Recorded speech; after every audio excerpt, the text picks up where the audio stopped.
You're on mute. Solo deal. All right. Hi. Oh. Good evening, welcome everybody to the Willington Board of Education meeting. It is Tuesday, June 10th, 2025. We are calling this meeting to order at 7:03 p.m. We invite you to join us for the Pledge of Allegiance to kick off our meeting.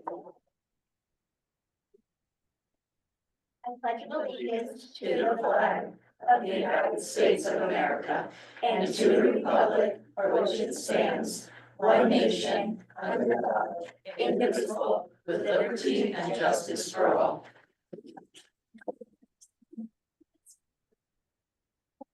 Okay. As always, we're going to start our meeting off with our student representatives from Home Memorial and Center Elementary. I'm sure you guys are super excited to do your last report for the school year. Things are winding down here. Which school are we starting with tonight? CES is on. All right, she's got it. I heard the door. She can come around, don't worry. Nope. We had a school-wide assembly on May 21st from the Prismatic Laser Light Show. The 40-minute show focused on a kindness quest led by a character named Max Bravado. There were superheroes and a hunt for 3 kindness keys. 1 for awareness, 1 for empathy, and 1 for compassion. And the show combined cool technology and pop culture music set to laser animation. We had a brunch for lunch on Wednesday, May 21st. French toast sticks, chicken sausage, and applesauce. There was also an extra special treat, real maple syrup from trees tapped right here in Willington.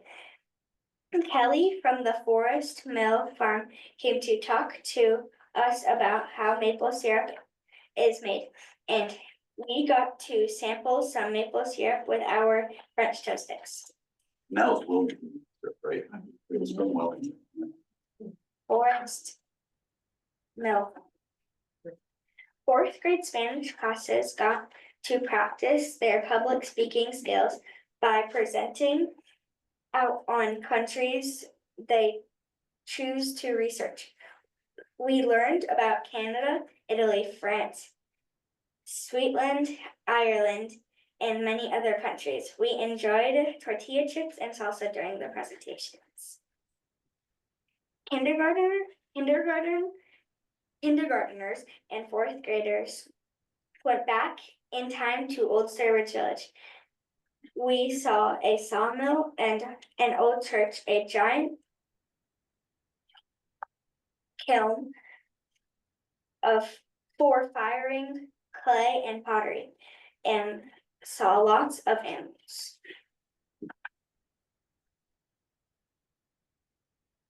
First graders went to the Ecotarium of Science and Nature in Worcester, Massachusetts on May 30th. They saw lots of animals, explored the outdoor trails, and had fun with all the science activities. 3rd graders celebrated all they have learned this year with a glow day.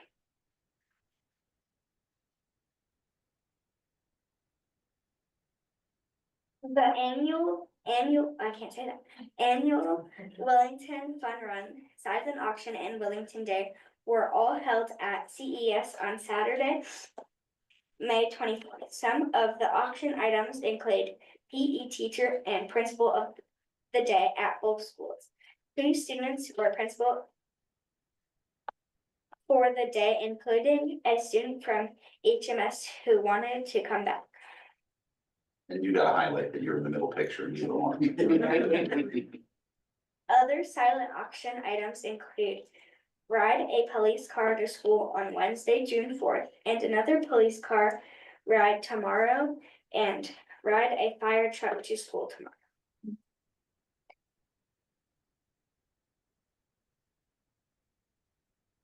The 4th grade teachers planned a special treasure treasure hunt for their students after they read Treasure Island.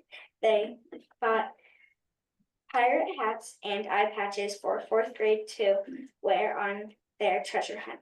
They also had to collect, follow, and solve clues that were left with staff all over the building. The treasure was a grade level viewing of the movie Muppets Treasure Island. First grade sport day on Friday, June 6th. They wore sports uniforms and brought basketballs, soccer balls, footballs, and wiffle balls. They played some organized games outside and had lots of fun. We had a school-wide field trip to the Willington Public Library yesterday. Each grade went to the library every half hour and got a library card. Everyone got to pick out a book to keep from the Friends of the Willington Public Library book sale. Fourth grade also had their fourth grade fly up to HMS. Upcoming events. CES Field Day was organized originally scheduled for today, but because of the weather forecast for rain and thunderstorms, it had been postponed to tomorrow. Preschool will have their Zoom into summer celebration for both AM and PM classes. The fourth grade promotion ceremony will be on Thursday, June 12th, starting at 9:15 in our at the CES gym with a reception under the carport outside afterwards. And finally, our last day of school is on Friday, June 13th. It will also be an early dismissal. You did that all by yourself.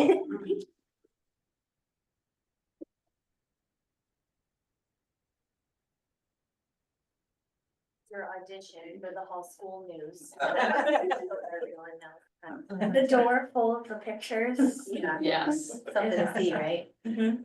I'm excited for you too. All right, Falcons, let's hear it. Miss Richland's seventh grade science classes recently wrapped up a months-long project involving raising and releasing trout. The class received trout eggs in January as part of the Trout in the Classroom program sponsored by Trout Unlimited. The purpose of the program is to protect, reconnect, restore, and sustain Connecticut's rivers and streams. Students were involved in all aspects of the project, from studying the life cycle of the trout, collecting data, testing pH, water temperature, and other important indicators for trout survival. Students maintained the tanks, adjusted temperature, tweaked the chemicals in the water, and were able to release about 150 brown trout into the river behind our school on June 2nd.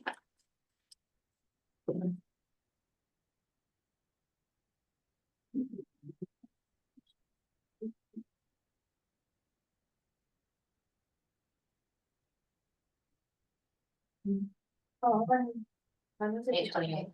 On May 28th, the eighth graders, some of them, went to Washington DC. And we saw the Smithsonian Museums, the Holocaust Museum, Museum of African American History and Culture, FDR Memorial, Martin Luther King Jr. Memorial, Lincoln Memorial, Jefferson Memorial, Vietnam Memorial, Korean War Memorial, World War II Memorial, the White House, Kennedy Center for the Performing Arts, National Archives, Capitol Building, Iwo Jima Memorial, Arlington National Cemetery, where we saw the changing of the guard, Tomb of the Unknown Soldier, JFK Eternal Flame, Robert E. Lee House, Washington Monument, and the 9/11 Pentagon Memorial. That sounds like a busy trip. Yeah. It was a lot of work. How many days? 4? Yeah. Maybe 4 days. I don't know, is there? Yeah. 4 days and 3 nights. It's packed full of stuff. It is, it's very busy.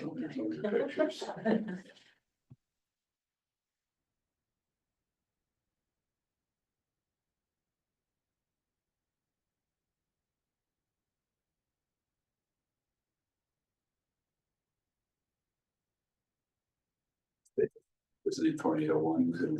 Not yet, no, that happened on Friday night, a tornado warning. Oh, yeah. Right, we were only out of water. On May 13th, HMS students in the chorus had the opportunity to work with Miss Amanda Hanslick of E.O. Smith and the E.O. Smith choirs and the choral workshop. At the same evening, chorus students performed the songs they learned as well as they learned from Mr. Somberg this spring. We had featured soloist Molly Anderson and Eli Walsh.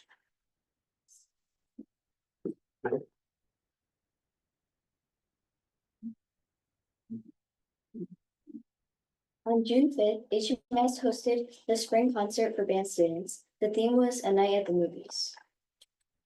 Students in different wing groups each worked on a movie theme. The movie clip played on the screen while students were playing the music. The concert included full ensemble pieces of Jurassic Park and Mission Impossible, and ended with the party rock anthem featuring Mr. Ken on the drums.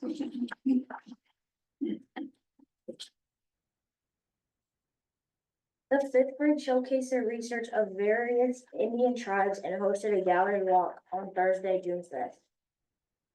Students walked through the exhibits and took notes on information they learned.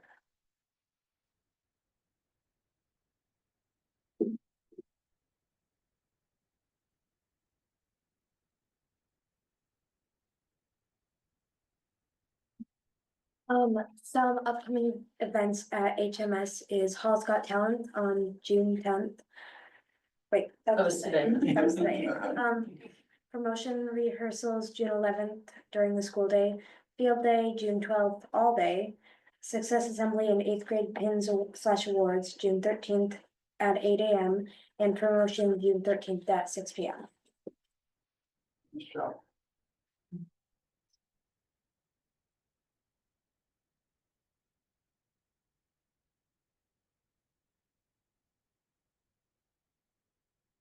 Flying at field and flying at hall. Flying all over the place, flying at JC, okay, taking a bus. Right, Sure, go ahead. because this is perhaps our first school year of having to do this. Right. It was massively successful. Good job, everybody who did it. Thank you very much, truly. Because I know it's not easy, but you guys did a really good job all year. Yeah. I also know it's work for our principals, and it's, I think, for people, we always talk about marketing. And you guys are our best tool to get the word out about what's going on in the school district. And so when people watch, they come to board meetings, you're the thing that they're going to watch, so it's great, thank you very much. They can stay if they want, or if you guys wanna stay, come. Stay. Great, okay, they're gonna stick. All right, don't you wanna know what's going on with the PTA? They always have so much happening. Hi, Carrie, we see you there, what's going on? Hello, hello. How are you guys? I hope you're doing well. Just coming in with some PTA updates. So first of all, great job, students. I love hearing from you guys and all the updates that you guys have going on at CES and HMS. PTA wants to send out a massive, massive thank you to all of our road race sponsors, all of our silent auction local businesses and afar businesses that donated silent auction items to our everly growing silent auction. It gets bigger and bigger every year, and I'm not really sure how. But thank you guys all so much. Thank you to all of the supporters, all of the volunteers who made that event happen. I always love seeing all of the kids doing the fun runs. It's such a great day, and Willington Day was there as well with a bounce house and all kinds of fun stuff going on. So it was really great to see all the kids out there having fun.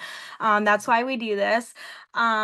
We were very surprised. I mean, kind of surprised. I was very surprised. We brought in just shy of $10,000. This event just keeps getting bigger and bigger every single year, and it's my personal favorite event and something that I feel like the community looks forward to every single year. Just getting everybody together, spending time together, building those relationships. That's really what it's all about. So just a humongous thank you to all who made that possible. We just stocked up last night. The staff lounges one last time as a last week pick me up with lots of different snacks. Sweet, salty. We had double good popcorn, donated 72 bags of different flavored popcorns. There were 6 different bags of popcorns. And then they're also going to donate 72 bags in September of next year. So we'll do it again for staff then as well. But we just kind of wanted to send out a huge thank you to CES and HMS staff members for everything that they do for all of our students. This update is basically just me thanking everybody. So just bear with me, and I'll make it as quick as I can. But as this year comes to an end, the PTA just wants to say thank you to all staff members from CES, HMS, all PTA members, community members, and supporters from the bottom of our hearts. This has truly been our best year yet. And that is simply because of all of you. Your time, your energy, your love, your unwavering support have made a lasting impact on our students and our schools. Every event, every meeting, every moment of kindness added up to something truly special. We are already looking ahead with lots of excitement for all that next year will bring. We can't wait to keep building on this magic that we have created together. So, truly, from the bottom of my heart, I don't want to get sappy or emotional, but everybody in this town is absolutely amazing. We couldn't have done it without the community support. So thank you guys so, so much. And we will stay tuned for next year. Thank you all so much. You've done a ton for our community, bringing us together. You know, I like to think of our school as like the hub of Willington, and you do a great job for supporting our families, as I said, and other community members, giving everyone opportunities to sort of collaborate, work together, which I love. So thank you so much. You guys are amazing. Okay, next up is the chairperson report. This month, I'd like to talk a little bit about the changing of the guards, not in Arlington, but here in our own tin. First, I'm going to share with you a letter that was sent out to the families about the principal changing of the guards. The principal search committee conducted an extensive search this spring to identify a new principal for Hall Memorial School. After an extensive process that included students, which were very key, you ask me, parents, teachers, administrators, a Board of Education member, and staff, Mrs. Alicia LeMay was appointed as the next HMS principal. You want to give a little wave, Alicia? Congrats, we're so glad to have you. Here's a little bit about her. Mrs. LeMay began her career in education as a language arts teacher. She earned her degree in school administration from Central Connecticut State University and has been the assistant principal at the Academy of International Studies in Bloomfield for 2 years. Before her appointment to the assistant principal position, she was a dean of students for 5 years. Her references described her as a hard worker and problem solver, committed, responsive, and possessing a remarkable ability to connect with students. Mrs. LeMay brings experience in systems and logistics to Willington with specific knowledge in master scheduling, behavior management systems, curriculum and instruction, data analysis, and overall school improvement. The principal search committee was impressed with Mrs. LeMay's instructional leadership, professional presence, communication skills, and ability to connect with students, staff, and families, even when those folks only got to be with her for a short period of time. The site visit to Mrs. LeMay's current school reinforced the search committee's confidence that she is an outstanding school leader. On behalf of the Willington Public School community, we wholeheartedly welcome Mrs. Alicia LeMay to Willington. Thanks, Alicia. She'll be starting on August 1st, 2025. So welcome aboard. Thank you so much. We're so thrilled to have you. I'm so happy to be here. Can I just add a couple quick Go things? ahead.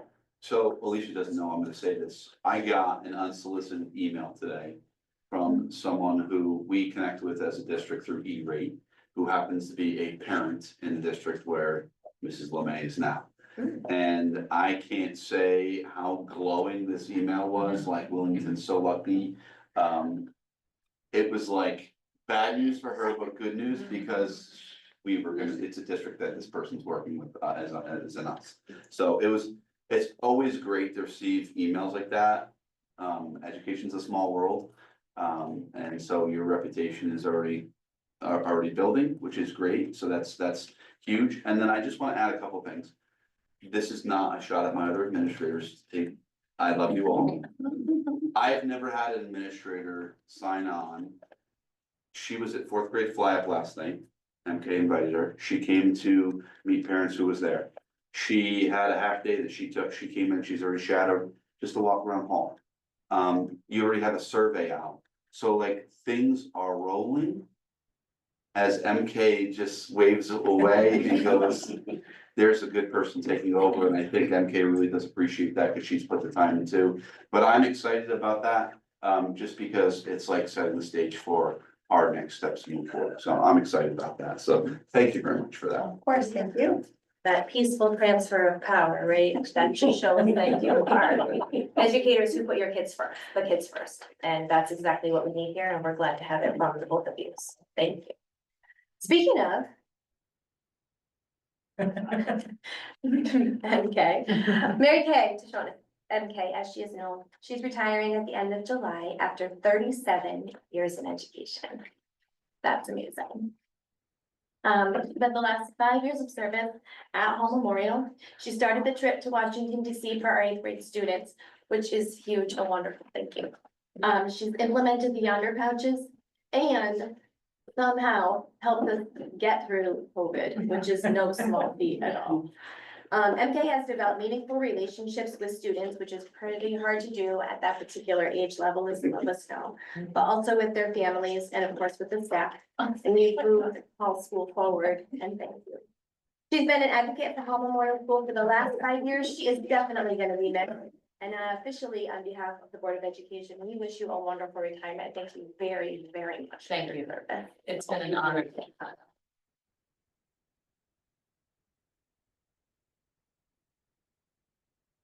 And our Falcons are in really good hands.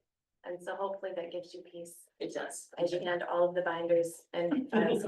Very much so. It's gonna take me a while to clean out my office, but I do have time. It's bittersweet for me, but thank you. And I'm gonna add something to that. MK's retirement party was one of the biggest I've ever seen. Just from multiple districts, from people that she worked with, and it's a testament to what she's done in education. So thank you. I appreciate that. I'm glad I'm ending my career here. It was a very good place to land. So thank you. So I don't know if you want to say it now or.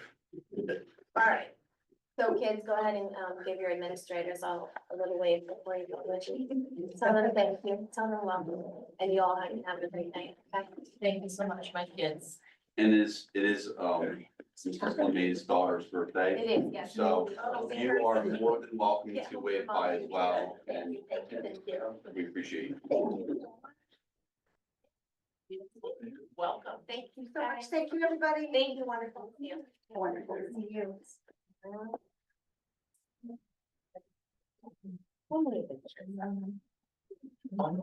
Oh, here, hi, Sam. We have a bunch of announcements. Okay, here on agenda item 6, which is president speak. We'll begin with the room to go ahead and raise your hand if you would like to share something with them. We'll look on your name. Hi, you can just state your name. It's up to you, really. Okay, I'm Jamie. I live at 79 Common Road. I actually submitted a letter to you all tonight. This is the Reader's Digest version, so please still read that. I spoke at the last meeting regarding behavior referrals for our son. And the matter is actually far from resolved. And I was trying to get to the bottom of this, and it has just left me with more unanswered questions and less trust in administration. As stated in the last meeting, I submitted a FERPA request to access our child student files after I became uneasy about some things that were happening. We were particularly concerned, we received the thing and noticed that our child had all these behavior referrals, for the October 31st to November 12th. 5 of them were for 1 day and 3 of them he wasn't at school. Cause he had been picked up for orthodontist appointment. We I was also concerned about a December third referral that he was given by a staff support specialist during lunchtime when I was there with my child, and the behavior did not occur as it was stated. And there was actually two other parents that were there as well that verified that this did not happen. We actually, my husband and I did meet with Phil, Lisa, and Marcia to discuss these. The most concerning part of the December third referral is that that person is actually, there's an active safety plan in place that states that this person is not supposed to have direct supervision over their child. And yet he did. It actually states if there is an incident in the cafeteria involving our child, that the on-duty staff member will contact either the social worker or the principal, neither of which had happened that day. We did discuss the referrals from October 31st and November 12th. We were told that they were not really referrals, they were data collection. In person in the meeting, it was stated that they were on there because the social worker was training the teacher how to enter data collection, but on the revised behavior referral sheet, it states that they were placed onto his referral list as ahead of parent-teacher conferences to discuss them, which is a little ironic because our child actually for his IEP has a daily behavior report, and actually we're supposed to be receiving that, and at that time we weren't receiving that daily. We also discussed in that meeting, the December 3rd, ultimately, the ending of that meeting, the referrals that were deemed data collection were removed with notation that they were written on there for that purpose. But on this revised referral sheet, we noticed that not only was there the referral dated 12/3 still listed, but also that there were two new ones that weren't on that original FERPA list dating back to December, so it should have been within the FERPA request. These referrals were dated December 8th, which was a Sunday. My child was certainly not at school. And December 9th. There are no behavior sheets covering these days at all to support this evidence. We're actually, as of the December 3rd one, there is a behavior sheet for that day, which actually shows he had an excellent lunch. So I don't know where the disconnect is there. The worst part about the December 8th and 9th referrals is that they were entered on December 11th at 10:30 at night. I don't know why it takes 2 to 3 days to enter a referral. I don't know why they're happening at somebody's home that is not a licensed professional or certified teacher. If you had told me that Emily Nason entered them at 10:30 at night, I absolutely believe you. That woman has contacted me at 8 o'clock at night to contact claims. This is unacceptable. I have a huge problem with this, and once again, this person writing them is not supposed to have supervision over our child. I was told that these are minor incidents and they don't follow the children. You know, the referrals don't follow them. However, our child has an IEP with a behavior plan.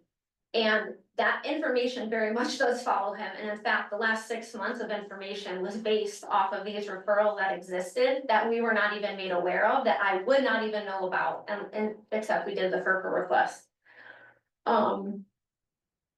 This whole process has been extremely frustrating and very, very sad, because ultimately, this is a child we're talking about.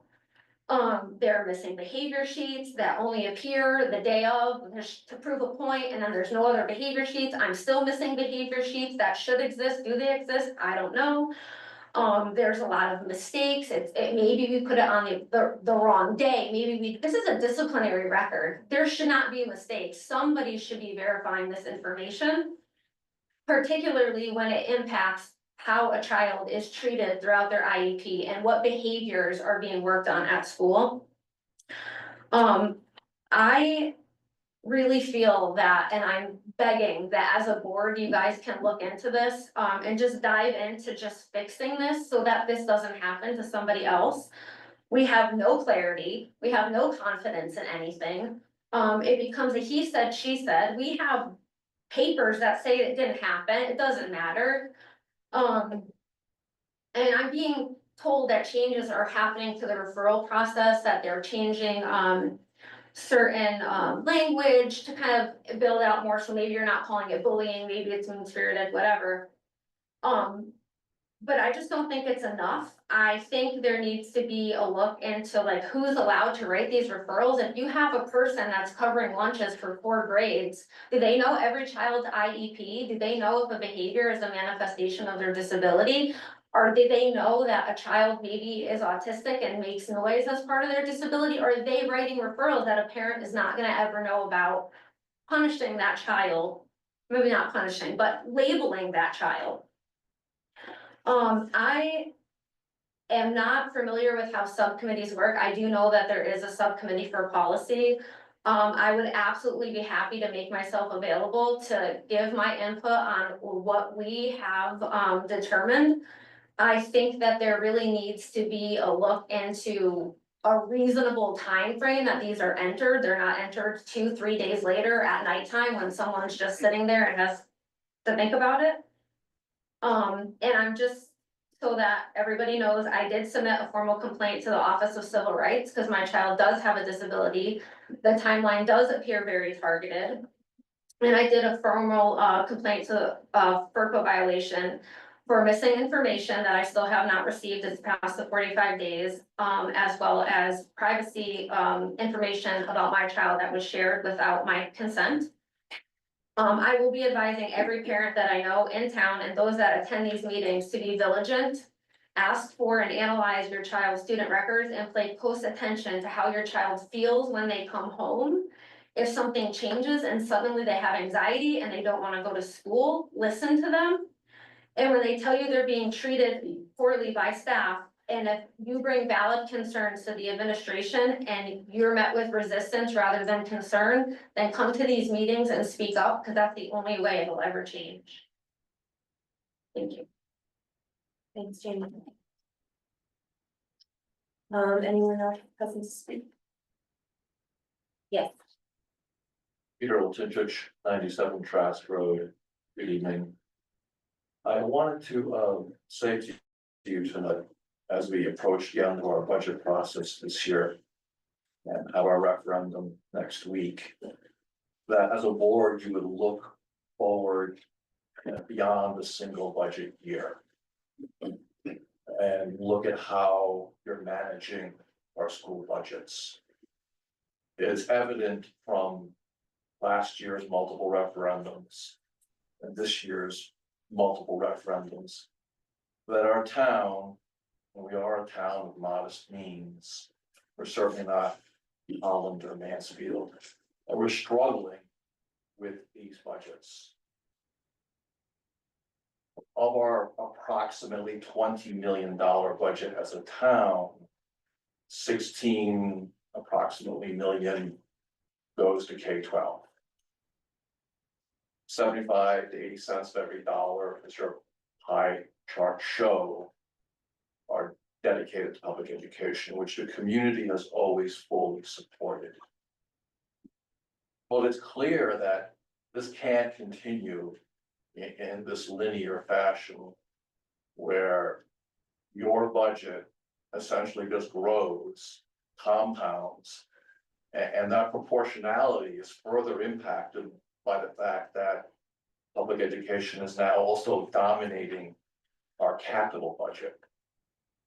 Somehow, somewhere, we need you folks to work with our town because it's becoming extremely difficult for the town to provide basic services to our residents outside of education. Thank you very much. Thank you.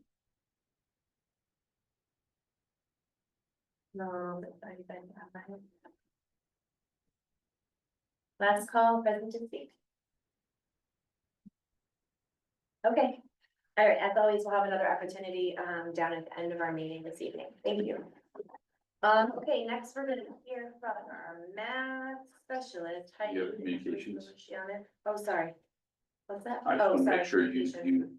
I didn't put the Thank list you. on, but you have 1, 2, 3, 4, I think that came through as a the posting list. Cool, was one that you have, Bukowski was one you have. Pantier was one you have, and Detroit was one you have. You have all four of those communications. Yeah. Yeah. That's, okay, sorry about that. Okay. Now we're ready to hear a little bit about M-Class. Thanks for joining us tonight, Heidi. Heidi, I just clicked, so you should be able to unmute. And what is Heidi's official title? So I will introduce Heidi. Okay, good. Heidi is our district math coach. She's in her doctoral program at, I'm gonna say UConn, am I right about that, Heidi? Yes, UConn. And she's doing, she's a master of math, let's just call her what she is. And so her job, part of her job, just like Kristen for ELA, is kind of to look at all the things that we have math and go, what can we change? What should we be doing better? Instructionally, what assessment should we be using? And so, I've mentioned this to you before. We're in the process of moving away from iReady, and moving towards M-Class. We've already moved towards M-Class, which is part of that whole amplified CKLA piece for reading assessments. We've done that reading portion already. They're not doing iReady, which for reading. We're now looking to do that for math, which it makes sense to do. And so I asked Heidi to come in and just give you some background, just a few slides to walk through, kind of pros, cons, why we're moving in this direction, and just give you a chance to ask some questions, if that makes sense. So Heidi, let me pop this on. Heidi, did I miss anything? No. You'll put the presentation up though? Yes, I will. Thank you. You're very welcome.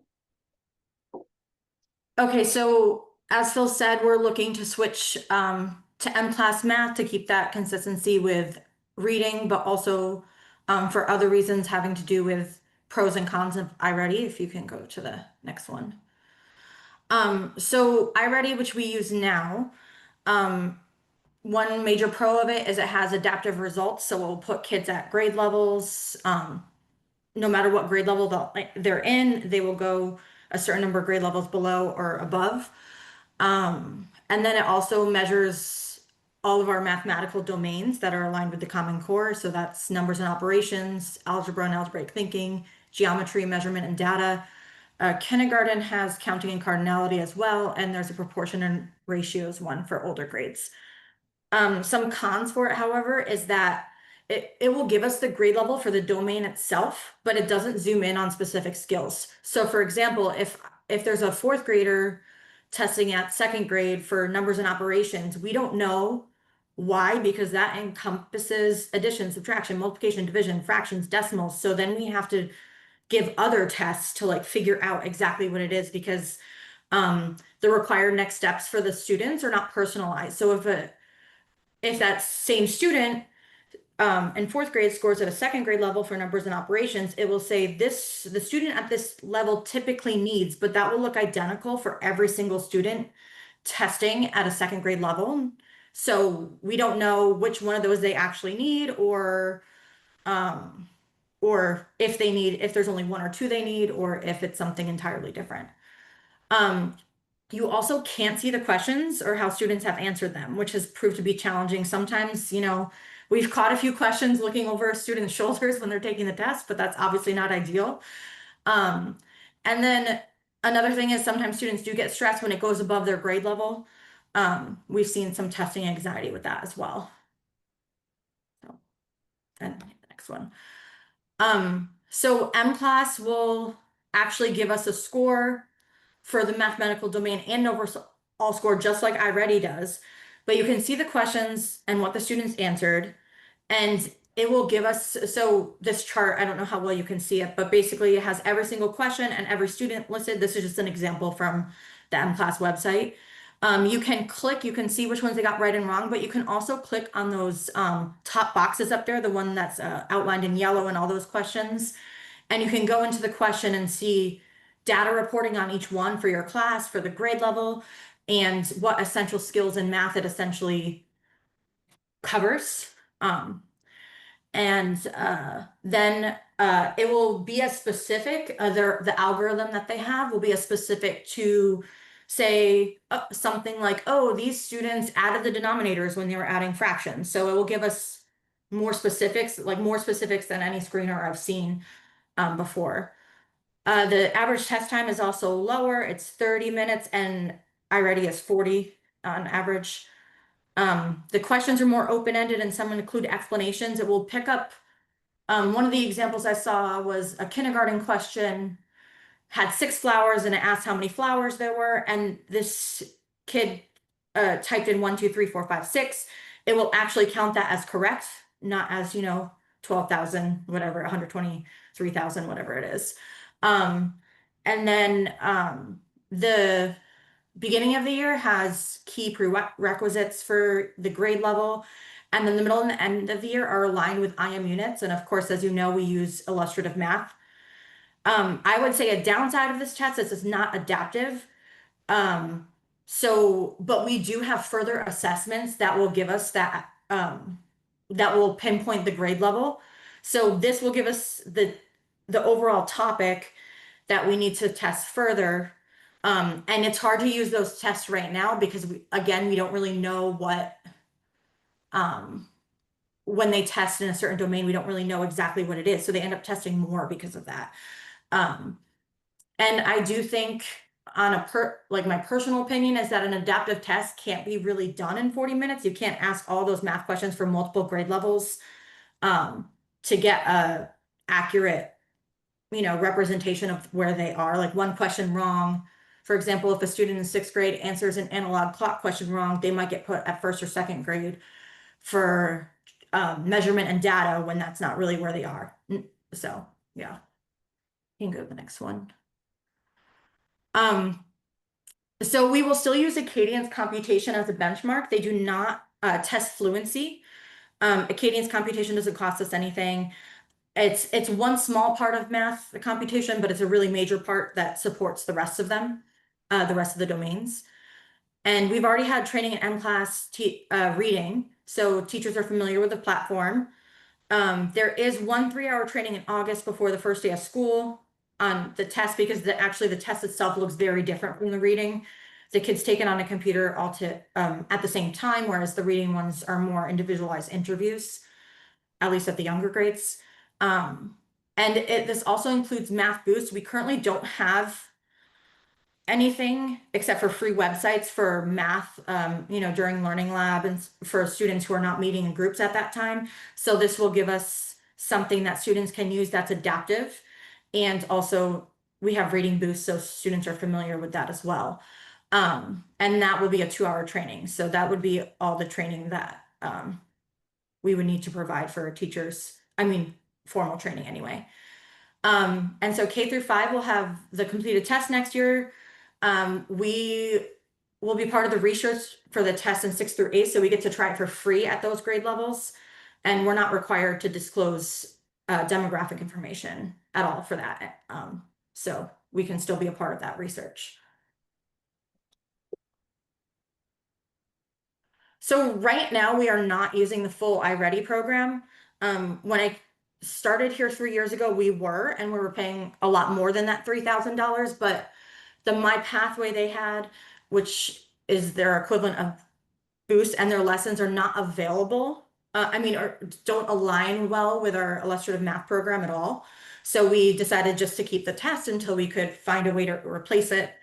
And so for K through 5, it will be, the quote now is 5,372, but that includes a lot more than iReady is giving us. We have Boost and targeted lessons that are aligned with the program we already use. The price I don't know, I estimated this based on their cost. I'm not sure what it will be, but if we adapt it in 6th through 8th, not this year, but the year after, it will probably be an additional $2,600. But we do get that's after a $5,000 discount, $5,000 discount, through already using it through reading, and we use Desmos, which is a math program for middle school as well. And the cost of the PD is $3,100, and we can include the 6th through 8 teachers since the training won't be available for them, but the platforms and the questions will be similar as well. So it is a little pricier, but yeah, go ahead.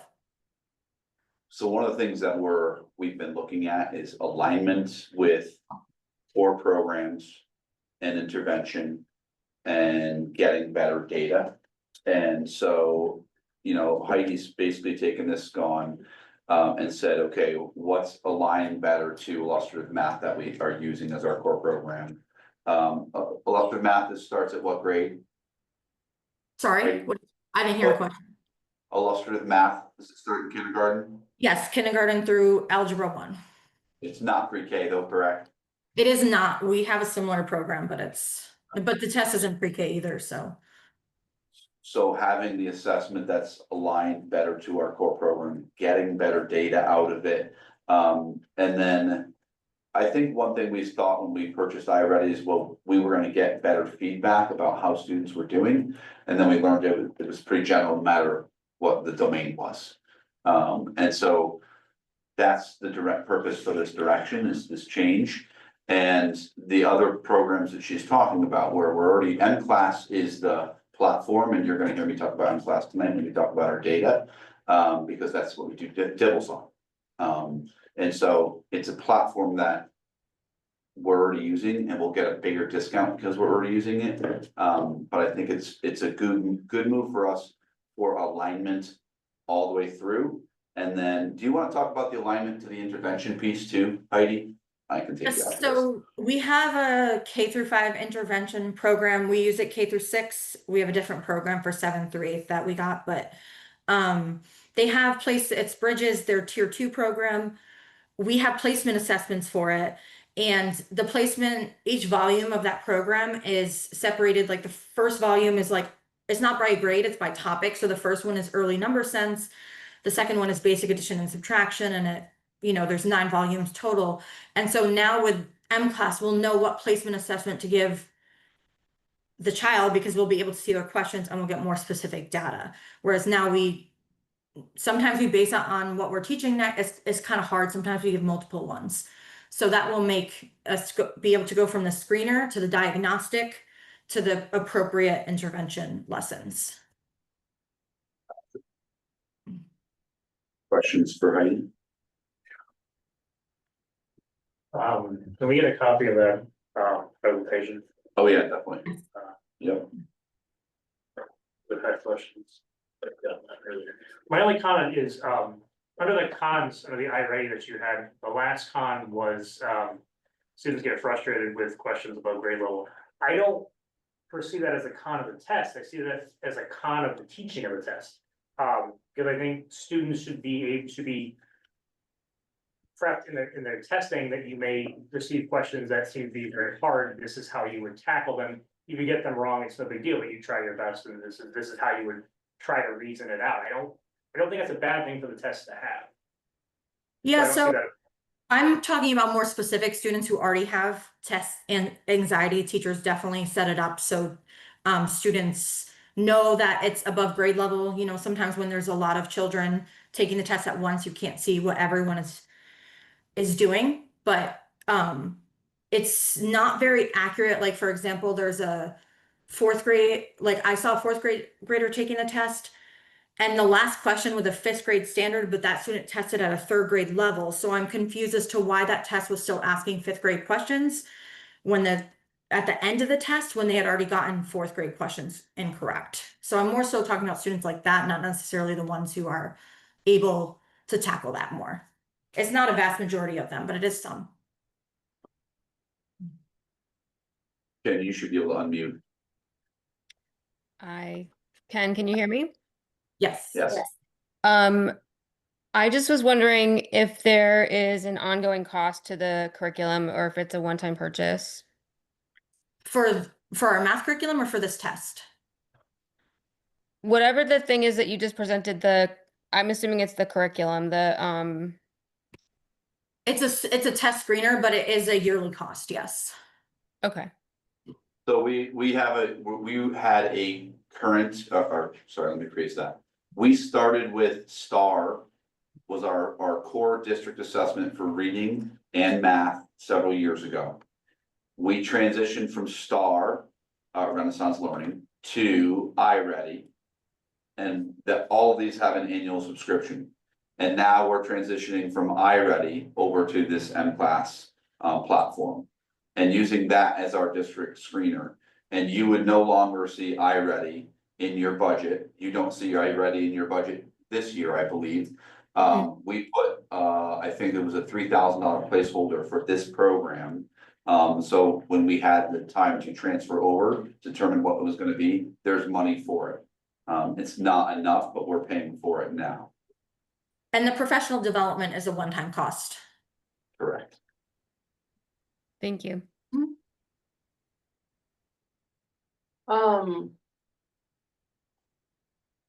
Sorry if I just didn't understand, but what is this? What are we using this program for throughout the whole year, or is this like the major test at the end, Good or? question. So It's this a- is, go ahead, Heidi. Oh, yeah, it's would basically, it would replace iReady. It's our benchmark screener, like the data that gets presented at the board and the data that we use K-8. It's given 3 times a year to students in September, January, and May. So you're gonna see the iReady data tonight. And instead of iReady, it would be this. So.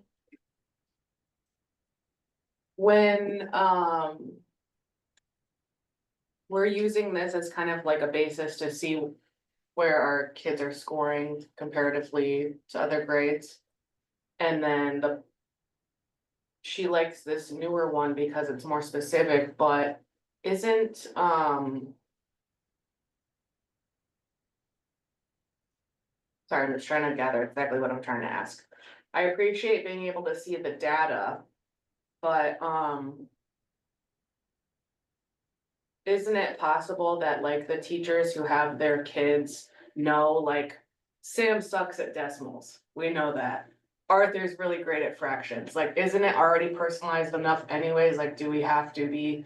And what's the comparative cost? It's like, okay, it's great to know that extra data, but don't the teachers, aren't they familiar with where their students are good or bad based on homework, tests, school, like just the actual day of being in that class? You know what I'm trying to say? Yeah.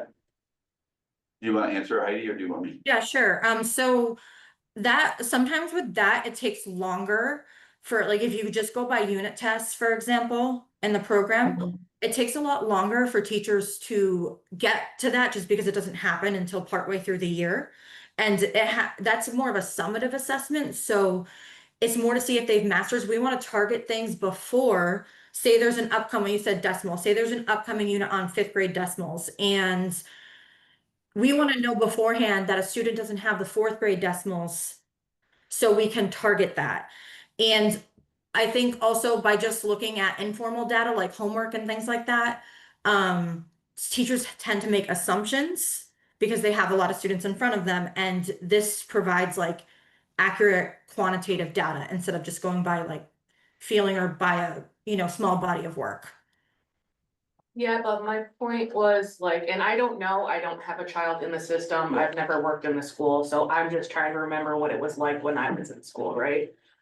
Couldn't you see like, okay, every day if you're correcting the stuff and you see that the kids keep getting the same ones wrong, that's also data, that's preventative data before you take the quarterly assessment.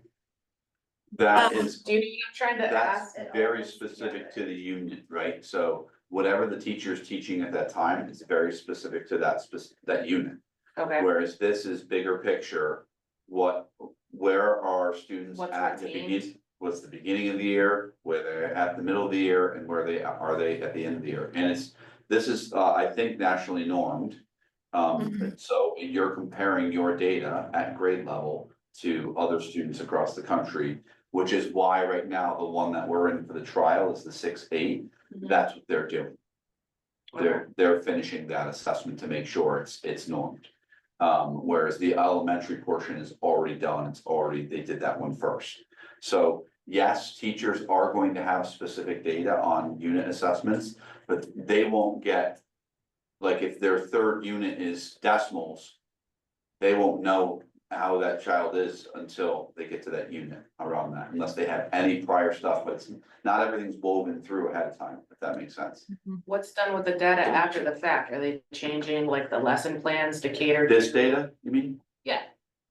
So a can see that. diagnostic assessment is given next to, place that student in an intervention, which happens during the WIN block, the intervention block. So this happens usually like outside of the tier 1 instruction. You can use some of the information to improve your tier 1 and differentiate in tier 1, but the main purpose is to plan for intervention groups for students, and actually for enrichment for students who are above grade level as well, because their unit assessments aren't going to give you that either. Phil, I don't know what the legal requirements are, but I do know that there's some testing requirements from the state as well. I'm not sure what it is exactly, or they may have done it for math yet. No, they don't have it around that. Okay.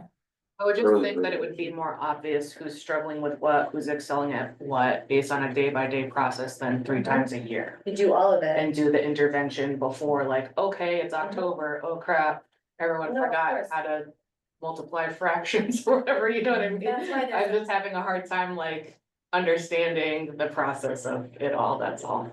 a great thing about a benchmark assessment is that it does happen 3 times every year. The beginning, the middle, and the end, so it gives you a really good opportunity to see growth in between those assessments. Something that's cool is that this can be used K all the way through 8, so as your student goes through the program, they should have about the same amount of growth from beginning of the year to middle of the year, middle to the end, and so on, because it's a consistent program, or rather because it's a consistent assessment tool, and we're using it with the IM program for math, then that kind of helps you compare apples to apples. Of course, they're doing formative assessment, of course, they're doing diagnostic assessment, of course, you know what your particular students can do from day to day. This just gives you kind of a little bit more of a common language from grade level to grade level, looking for growth for each kid. And then, did that slide show the comparative cost of what we're paying for now? You only see the cost right now of what we're paying for the math portion for iReady, but it's comparable for what we were paying for iReady for both. Okay, so it's not gonna be like a drastic It's increase in not the breaking budget to bank, go no. from iReady to this. No, the first year is the excess is the PD, the paying for the professional development is always extra.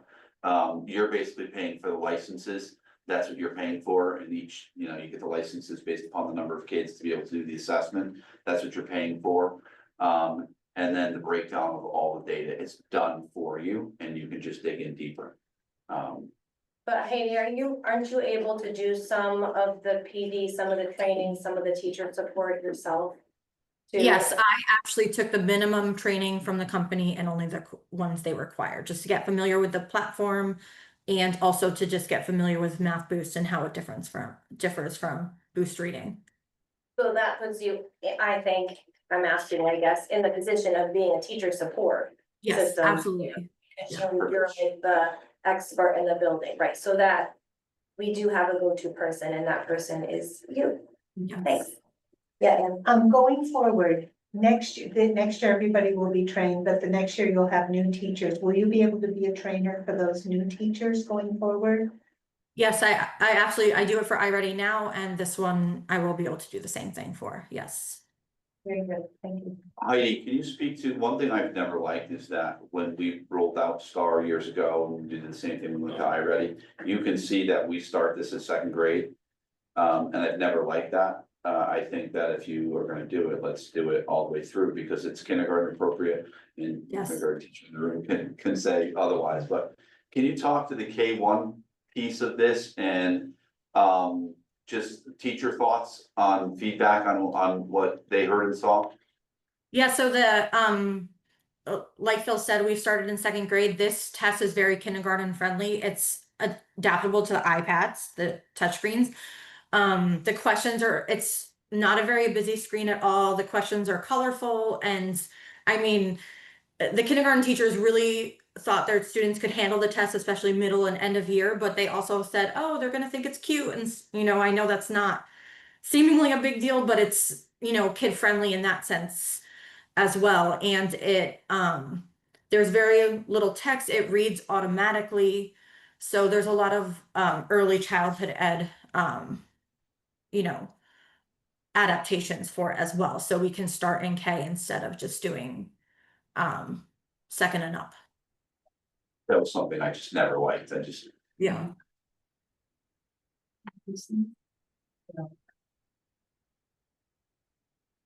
any other questions for Heidi? Does the PD include a live support person from the company, or is it all just videos? Live? The initial one is in person, the 3-hour one, and the boost training is via Zoom. An investment in this assessment tool is for the purpose of understanding our students and what exactly they need support in, and where exactly their growth has stagnated or accelerated. That's the purpose of this. Exactly, yes. Fluid, it's always changing, things are always updating, and we try to make decisions that are fiscally responsible and also give us the information that we need to best help our students. That's what's going on here. The fact that it connects with the CKLA piece that we were forced to purchase and jump in on because of the state told us we had to. And the fact that it can go from grade level to grade level to be looking for growth through looking at all of those benchmarks. Those are some reasons why this is a smart move. Yeah, Sam. How long have we had the one that we have? Are you ready? Yeah. Long time. Yeah. You, second year? I think it was your second year. right? No, Before it was before. So that's at least 5 At years. least 5 years. Yeah. I think it had just switched over from Yeah, I'd Star have to go back and look. before COVID. And we noticed it wasn't aligned at all. And some people have noted too, like because of its adaptive nature, it's not, doesn't give you very good comparison from child to child because they're doing different things. So this might offer that a little bit better, a little bit more kid to kid. I think purpose has changed a bit too, Sam. When we initially went to Star and iReady, it was to give the public a predictor of SBAC. How are our kids going to score on SBAC? And it's not been great. It's been okay, but it's not been great. And what we found, I think, is that the predictor of SBAC, you could probably just ask a teacher and say, what are your thoughts on all the information that you have? How are they gonna do? That's probably more accurate than the one assessment. What the shuffle now is, and when we went to iReady, this has kind of started that, and this change is even more important, is the specificity that you're getting out of the program related to what that student knows and what they can do and what they can't do, and how to support it. Did we have something before iReady? Before Star, that was the Star. So this is something that we've always had, and then we just update it every Switching to a so different often. Yeah, format company. But is it, pre-Star, no, I don't think the district had anything before Star. They just did their own kind of benchmarks. Some I guess- districts did. is it something that we have to have? I don't think you have to have it. I think from the standpoint of having good predictors of growth to see where kids are in the beginning of the year, middle of the year, and end of the year. You have nothing that's nationally normed for right now in your assessments. And it wouldn't, honestly, Heidi and I were just talking about this, and she just alluded to it a minute ago, like, is this a mandatory assessment? The state is requiring on the reading side of things right now that you implement some sort of early reading assessment. We're doing Dibbles 8. And we do Dibbles actually through 8th grade. You're gonna see the scores today. We're required to do one of their assessments. They have a small list of things that you can choose from. It would not surprise me if they do something similar in the future with math. And I would think because M class is already in their thing for Devils, that they would be doing this and, have it on the proof. So I can't guarantee they're gonna do that. But it wouldn't surprise me if they did. Yeah, I guess my point and my thought process, albeit I don't understand how everything works. Is like you just said, the one that we have now isn't a direct correlation to how they are testing on the actual nationally accredited assessment, whatever you wanna call it. Yeah. And the teacher will be able to tell you based on day by day how the kids are doing. So if we're spending $10,000 a year or whatever, it's a yearly cost minus PD, which was $3,400, it's still $7,000. For something that we're hoping that this is going to be a little bit more accurate to tell us things that the teacher should already know, it seems a little bit redundant to me. I don't think it's thing the teachers are already gonna know. Unless I'm not understanding, and if I'm not conceptualizing what you're talking about, I could say, but what I'm grasping, it just seems like. Of course, like people wanna see, oh, how's our kid doing? We wanna see the growth, but we also have report cards. We also have homework assignments that get sent home with a check or a letter grade. We Yeah. also have parent teacher conferences. We have all these individualized things. I don't know, that's just, I'm kind of like on the fence, like. Why do we start doing this? Do we still need it? I don't know.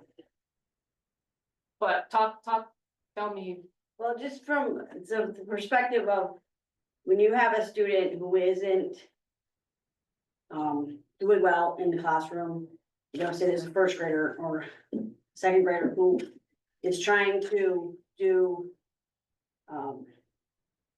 you know, subtraction. And they're not getting it in the classroom and you're saying, why?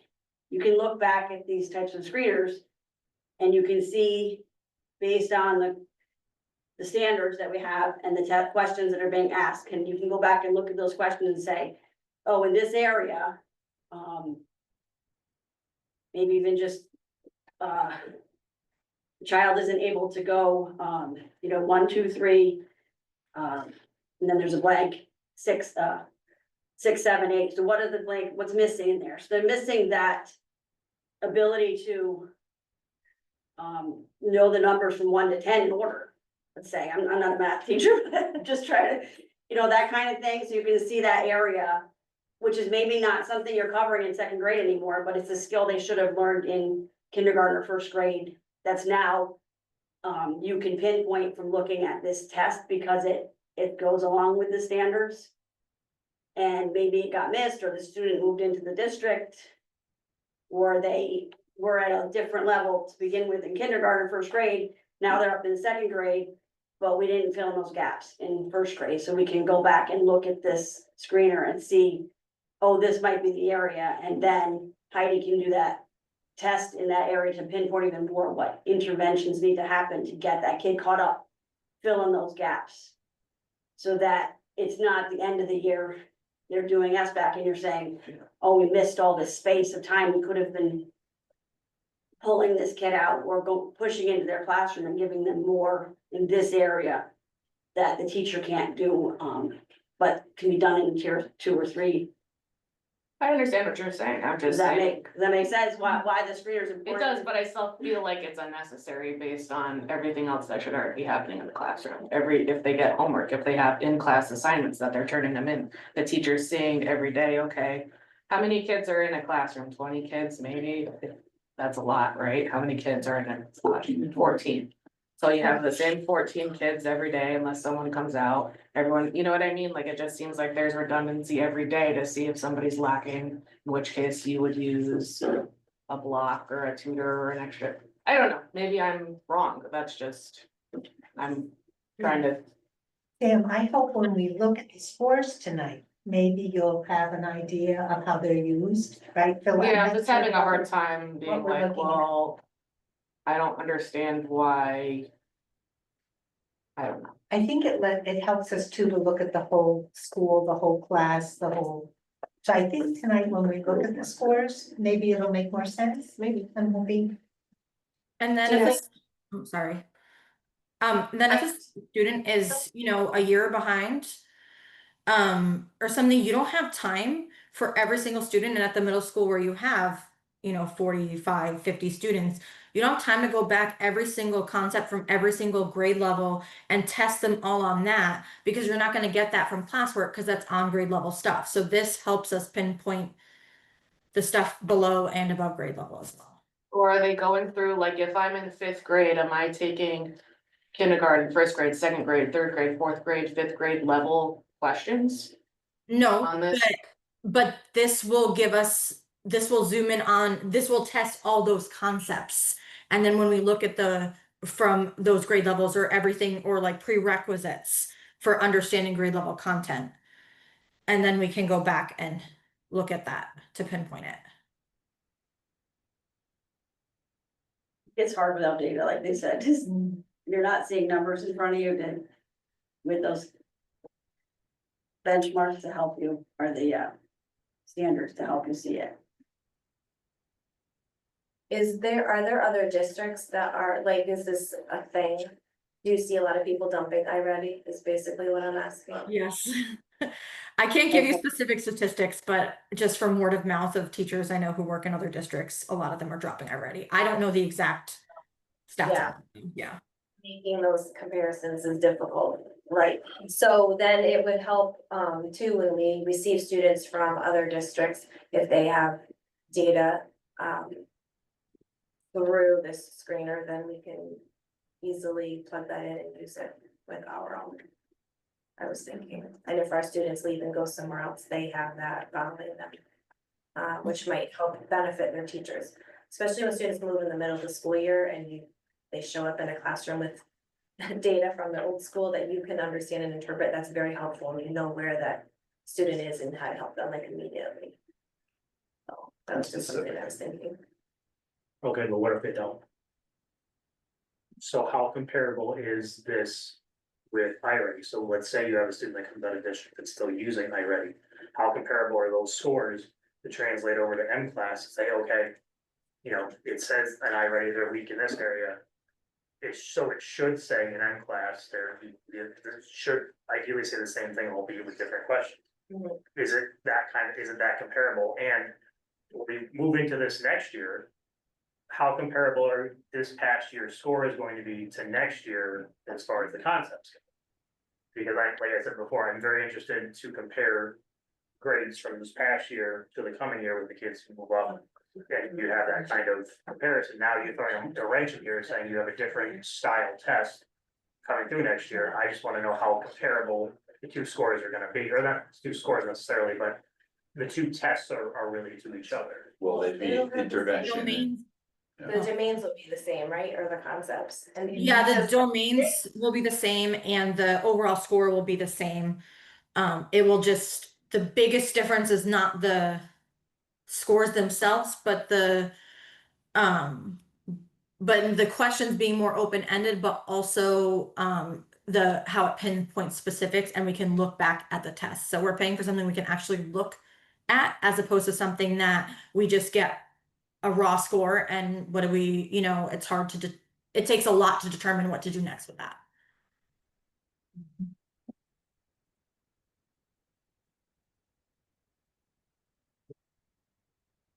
I think Heidi, are you gonna stay for the math scores tonight? I can, if you want me to, yeah. If you wanna stay for a few minutes, I don't know if Yeah, that's, sure. you wanna move along? Yeah, but I think if you can, that would be helpful, because we might come back around to this when we get to that part of our agenda. You wanna be called. We can, if somebody wants to. So I guess for the sake of time, I'll make a motion that we move item agenda 9C. Student performance review to the top of the list of agenda items. Second.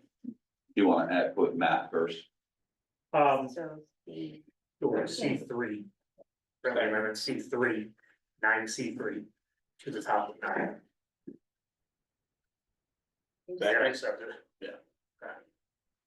Any other discussion, and we kind of need to have that. I'm actually even giving options. Okay, all in favor, please say aye. Aye. Jen, we got you.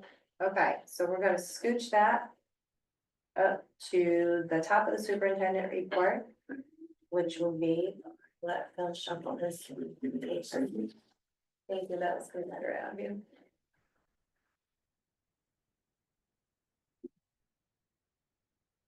Whoops. No, Sure. we are also going to talk about school disciplinary data and DIBELS results. Yeah, I'll come back to that stuff once we're done with math. You can figure out if you wanna do that, if you just wanna do this one first. Yeah. So, this is the spreadsheet that you have access to. BOE Master for math data for 24-25. The iReady data is in, the last three columns, the T through, V. And the other items are, that's the Acadians, Heidi. Oh, did she mute herself? Okay. Can you see if, in your, people can just make sure Heidi's unmuted? Yeah, she's muted. So that's the Acadians, that's all the computation pieces that are in the other columns. And so what I'm gonna do is, just so you can see this, I'm gonna zoom way in. And the other computation things were not on your agenda, but because it's on the same spreadsheet, we're just gonna, oops. We're gonna go through it here, so, again, you see that, and Sam, this is the beginning of the year, middle of the year, end of the year concept, right? So beginning, the discrimination, how many, which is more 1 to 10, fall, you can see scores here, obviously the pink is the lowest, yellow is the middle, and green is where we're trying to get to. You wanna see the numbers get, change into the green, and the number of kids in that pink, improve. For the most part, and where it's like you can see it doesn't do it anymore over here. This is a beautiful example here in the columns HI, where you started with 17 in pink, you ended with 3, you've got 33 in green. Like that's our dreamland. That's where we want always to be. Obviously, even better than that would be, 37. But that's what we're trying to get to. That is probably the column that, we look at, or columns that we look at here and we celebrate. The other ones, I will say, either improved some or were flat. And my conversation with Heidi was one of the things that why I wanted her to stay. Because what you don't see in this is the growth. So you're just seeing end score for that specific thing. And think about, again, the range for the pink might be 0 to 40. And then yellow might be 41 to 60, and then green might be a score of 61 to 30. I'm just giving you an example, okay? And so what you can't see is how much growth the student has made. Heidi, do you want to speak to that? And she's muted, she's muted again. Okay, thank you. It wouldn't let me unmute again, for some reason. Yeah, so I actually went through, with these Acadians computation scores only I'm referring to. Because they didn't increase as much as our other scores, like our iReady and our other Acadian subtests, I went through and I determined what percentage of students made growth from fall to spring. 96% of our students in grades 1 through 6 made growth. The cutoff does get a lot higher. So what is happening is that it's they're improving, they're not yet improving a full grade level. At the 1 through 4 level, we didn't start our fluency work after we got used to IM and then we had CKLA. We didn't get to start our fluency work until February. I mean, they were doing some things, but we didn't have targeted fluency work until February when we got to sit down and plan with teachers because they were focusing on CKLA. And keep in mind, the Acadians is only one part of math overall, whereas iReady and M-Class test, everything, like all concepts in math. So the growth is happening. It's just not happening fast enough yet. So teachers will be starting this in September this year, their fluency practice from grades 1 to 6. This year we focused on addition and multiplication, addition at first and second, multiplication at third and fourth, because those are the most important ones. So we saw, I believe that's where the growth happens. It doesn't pinpoint it that specifically, but that's why the growth happened. And once we can focus on other operations and fractions as well, starting in September, we should see the growth increase even more. So when you, I shouldn't do that because then you can't see the grades. When you look at the iReady scores, we saw growth in all grades and the number of students at or above grade level. We also saw fewer students in the red at all levels, except for grade 8, that was the only one. Just gonna scroll down to that.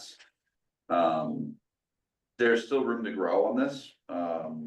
One thing I will say that you can't see yet, and I can't share it with you yet, is looking at SBAC scores for math. There's significant growth. I can see preliminary outcomes for all the students that took it. And it's good. It's not where we want kids to be, but we're talking about significant growth, which is what we're trying to get to. And it's there. So there's some good on here. There's some things that we need to work on. And Sam, again, when we come back to the beginning of the year, middle of the year, end of the year, and we're talking about growth, that's really why we look at these. And we want to make sure, so when I look at this and I look at our current 7th grade students, and they take this at the beginning of the year next year, we expect some consistency here to be at the start. And, you know, if we're seeing something different than 5, 13, 17, why is that? Did a student go to summer school for support? Was there increases? Was there additional summer school tutoring or something like that? What happened? With the idea again, that we want to see growth in these scores, just as a global picture. From you know, beginning of the year, middle of the year, end of the year. The pro of this M-class portion is we still see these beginning of the year, middle of the year, end of the year, but we also get much better specifics to help that student. Much better than what we get on iReady. That's the difference. Global picture, I will say for iReady, M-class global picture with specifics as well. How come like on the 6th grade one? How come those numbers are almost like flip flopping? We have 25, 29, 25 that are bad.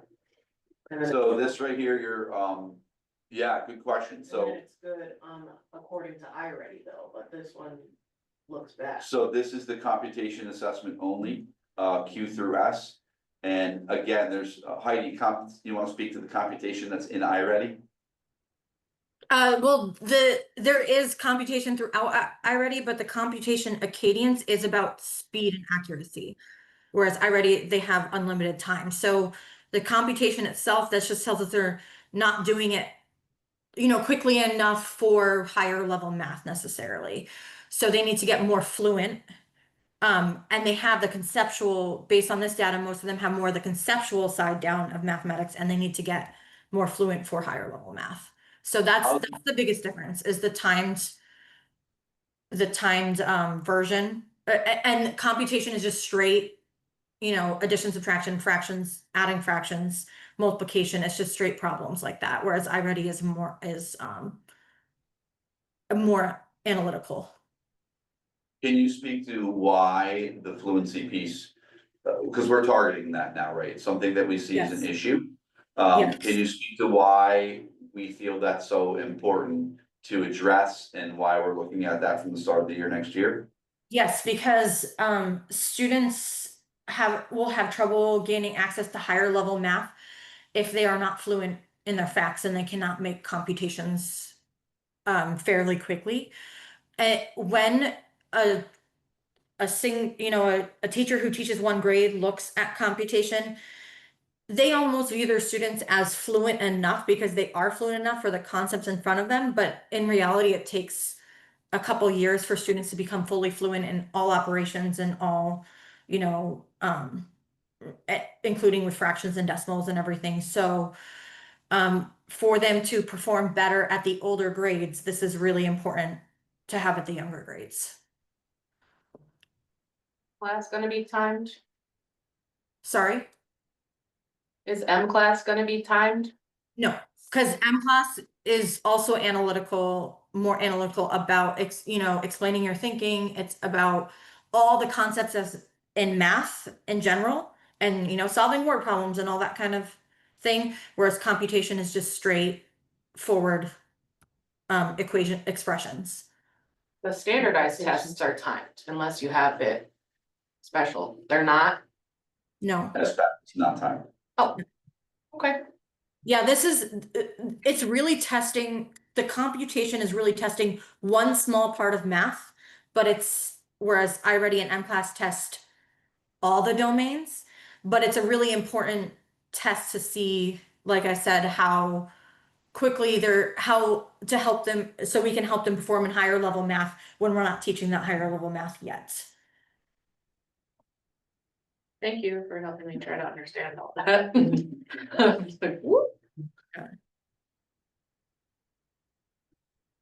So. Pink is under, yellow is approaching, green is at or above, right? Yeah. Just always gotta check, because sometimes they're different. Yeah. And then you could zoom in with the new test, you could zoom in on each student. And we saw that chart before, and it would show exactly how they performed individually. Yes, and by question. So right now, when I go into iReady and I pull these scores, I log into iReady and I can pick a grade level. I can go down to student level, Okay, but what it gives me is the domains and where they scored on each domain. I can't dig much deeper than that. I can't look at the problems that they, and how they answered them to get that domain score. Right. That is what's different with Unclass. Now we can see what the student can do. And, you know, it might be a simple correction that could change multiple questions to be right. If we help them with something, they might be missing something simple. It might be something complex, right? They need help with, but that's what gives you more specific information. and that's the advantage. Correct. This new one, yeah. Yes. This probably goes without saying, I'm gonna ask anyways, this could also be used to identify trends as well, like via, by class, by. Yeah, absolutely. Yeah. I figured, but I'm still gonna ask. And I do that now. I mean, Heidi knows I called because I look at trends too. And I looked at specific grades and said, I want to know, is there something going on in a specific classroom? And can we answer the why? We're still gonna be able to do that by grade, by student, by class. We don't lose that. Any other, hopefully that was helpful. Does it make more sense in now? Okay, I'm gonna stop sharing for a second. Heidi, do you have any other questions for Heidi? Find her if we do. Thank you so much, Heidi, for spending your time on this. Of course, thank you. Thanks, Heidi. Good luck with the car. Thank you. Thank you. Bye. See ya. Let me close this. Okay, so.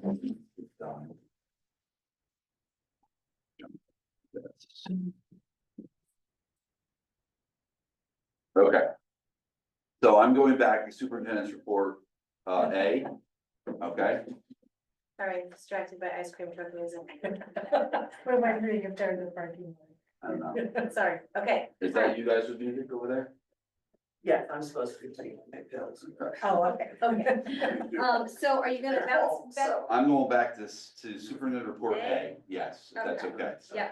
So, and there you go, there's a great picture for you. So 2 HMS students received recognition at our CAS Awards, it's the Connecticut Association of Schools. They went to a banquet, I believe this was at the AquaTurf. This is River Wild and Henry Brand. They were one of the students identified for the CAS Scholar Leader Award, and that's outstanding academic achievement, citizenship, and positive influence on the school community. They're both 8th grade students. They were able to, you get to bring your administrator, but you also get to bring a teacher of your choice, invite them. And so you see Mr. Solano in the picture and Mr. Kennan with Principal Deshauna. So this is one of those big deal things, all the schools nominate kids, and just a great achievement for those two guys. And we know they're gonna do great things as they move forward. So congrats to them. Celebration here. The staffing, our part-time elementary art teacher, Julie Chari, she, when we opened up the search, she was unsure about a move and then decided I want to take the full time. So she was 0.4 at the elementary school. So she's gonna take the 1.0 at Hall starting next year. I think that's fantastic for us, to be quite honest. It's gonna be something that the kids at center are really gonna miss her, I think. So we have posted the 0.4 position again, it's open. Doesn't have benefits, it's 0.4. I hold my breath and cross my fingers that we can get that position. It's only 2 days a week, it's Monday, Friday. It's what the schedule needs, but we'll see what we get. We were able to find a music teacher at 0.6 for center. And I'm hoping we can do that for 0.4 for arts. And so we'll see what happens. I do have a backup plan if I don't find someone, just like I had a backup plan for Hall School. We do have one of our staff support specialists is in an art program to become an art teacher.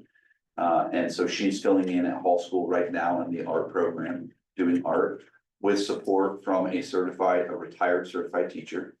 And so if it doesn't work out, we can bring Heather, and she's already said, I'd love to do that. If I don't find someone, I feel like I have a good fallback.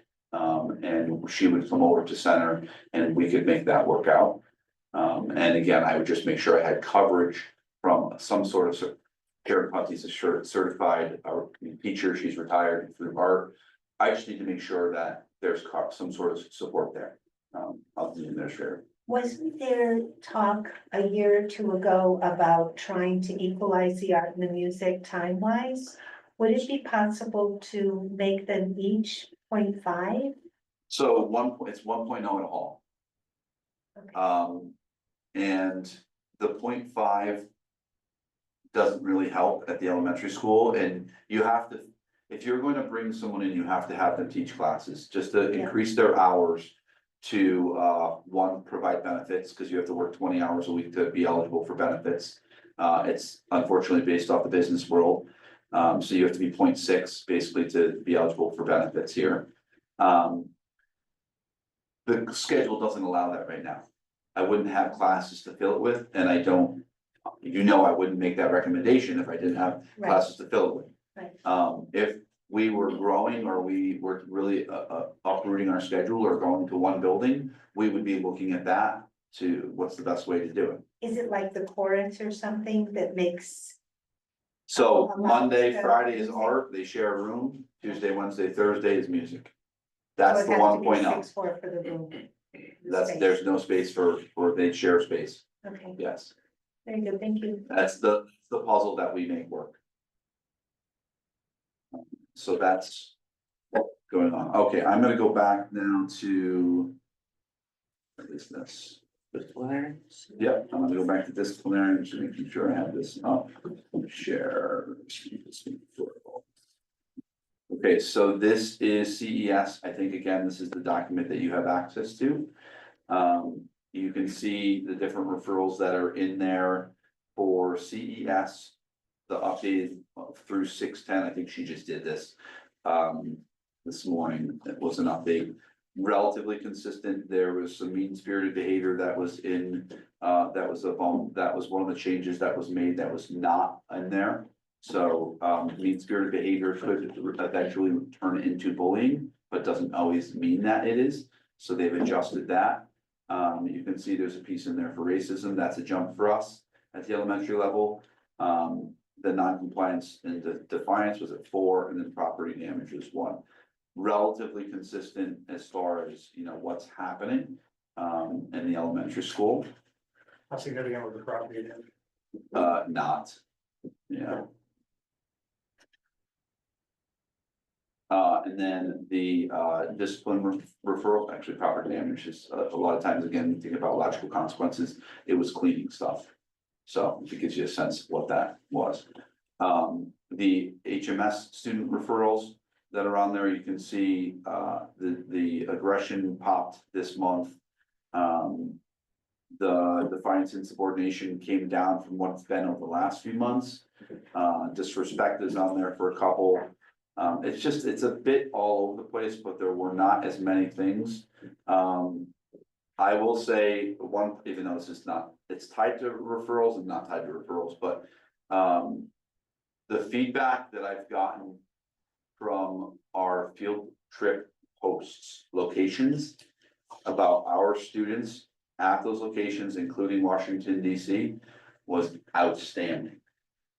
To the point that, one of our, field trips, there was one of the workers said, whose children are these? And it wasn't ours, and, thankfully, you know, they had a chat. So I just, you know, the fact that our students are doing well in those locations and they're just making good choices and listening, and the response in DC, because DC is a big, right? That's a big responsibility. We're taking a group of kids to DC to some really, really important places, and behavior matters. So, just kudos to them. And again, this is something that continues to be improved. In that referral process and, what's tracked and what's not tracked. And what's communicated and what's not communicated. Questions? Yeah, I have no questions for you. Yeah. So what is the difference between a disciplinary referral and an incident? So it could, are you looking at something specific? or- No, I'm looking in general. So they could be the same. And I talk about the majors and minors, and this is the whole PBIS thing. Is that tracking minor incidents in a classroom, that could be considered to be an incident. You know, you poked Billy, that might be put in, but it's not a full referral. But what happens is, and think about the middle school, right, in fifth grade, they rotate classrooms and John has poked Billy. John then poked Sally and now in different classes, and we can see that. And it's a recurring behavior, we now can address those things.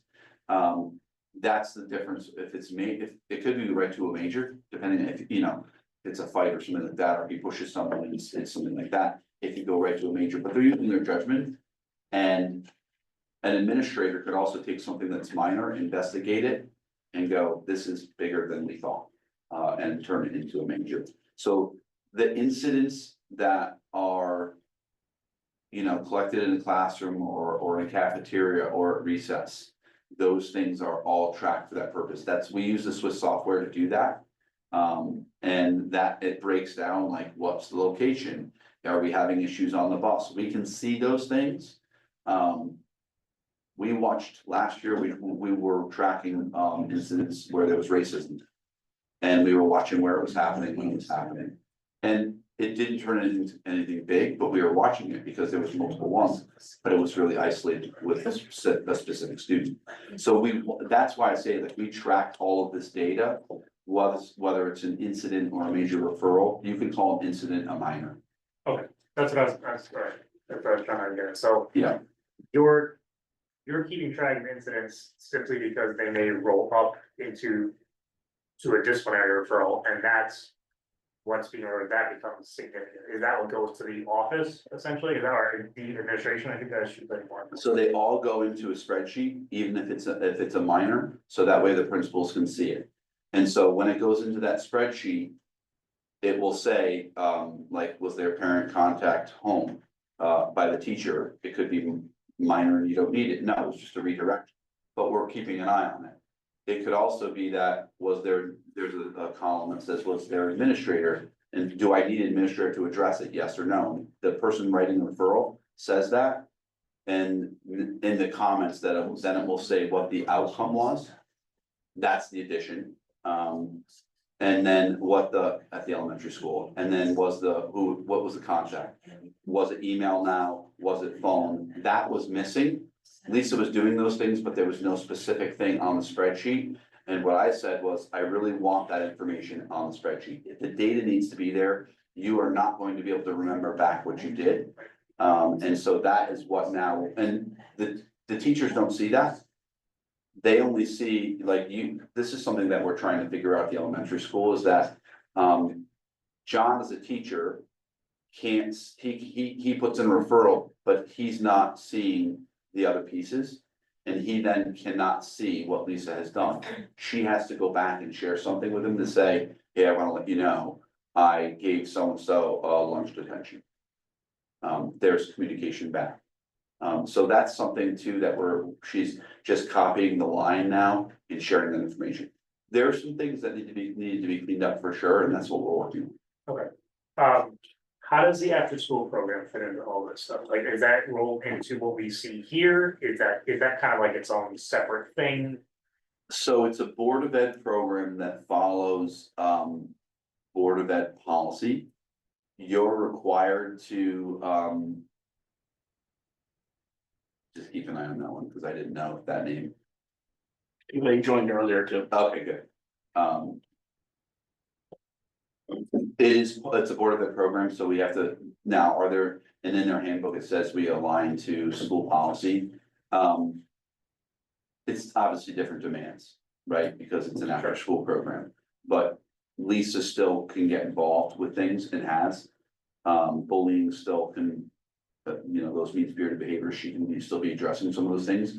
Some of those things are also coming through the director, so she can address some of those Right, things. so I guess my question, like, so you can have a lot of these things, like, obviously, dress code is probably not one of them. Yeah. Disruption is probably not one of them, but you can have things like disrespect, abusive language, that can all happen in an after-school program or it could happen in the classroom. So, let's say it happens in the after-school program, does that then get rolled up into this report here, or is it? Good question, I don't know that off the top of my head, just without looking and pulling at the data. Okay, is there a spot for where it occurred in the? Yes. So you would Yes. know, it would say after-school program. Okay. Yeah. Okay. Maybe we could have a separate tab with after school program. No, just as long as it's a question. as long It's as a something Google you can form, fill in there. so like you can pick bathroom, hallway, cafeteria, recess, bus, when the refer goes in, they select those items. Yeah. And I don't know if after school program's in there or if there's an other, because sometimes it's an other where we can just type into it. But I'll find that out. Okay. And obviously there's concerns about how this is rolled out now and how this is happening now, so.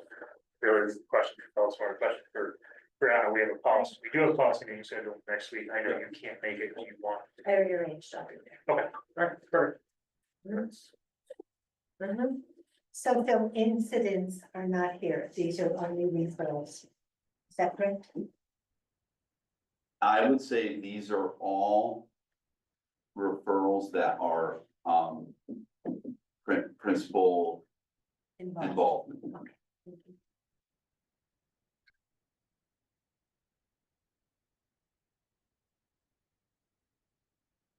Keep moving.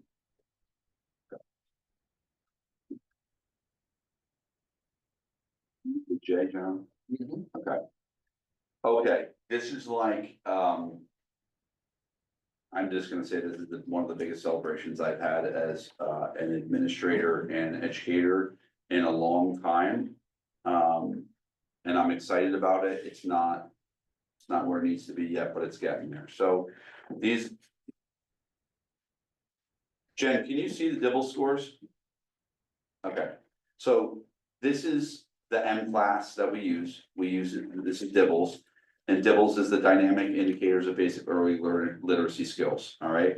Again, this is in your data folder that you have access to. The K6 reading assessment, this is what focuses on literacy skills, the phonemic awareness, phonics, fluency, comprehension. It's based on the science of reading. This has been around, this is the one that the state says this is on the list of things that should be done, okay? M class is the digital platform that does it. They take the assessment on it, it analyzes it, it groups it. It does all the work for us, so that way we can get the data back for teachers. It is aligned with our CKLA program. And what I'll tell you is, and this is the celebration part.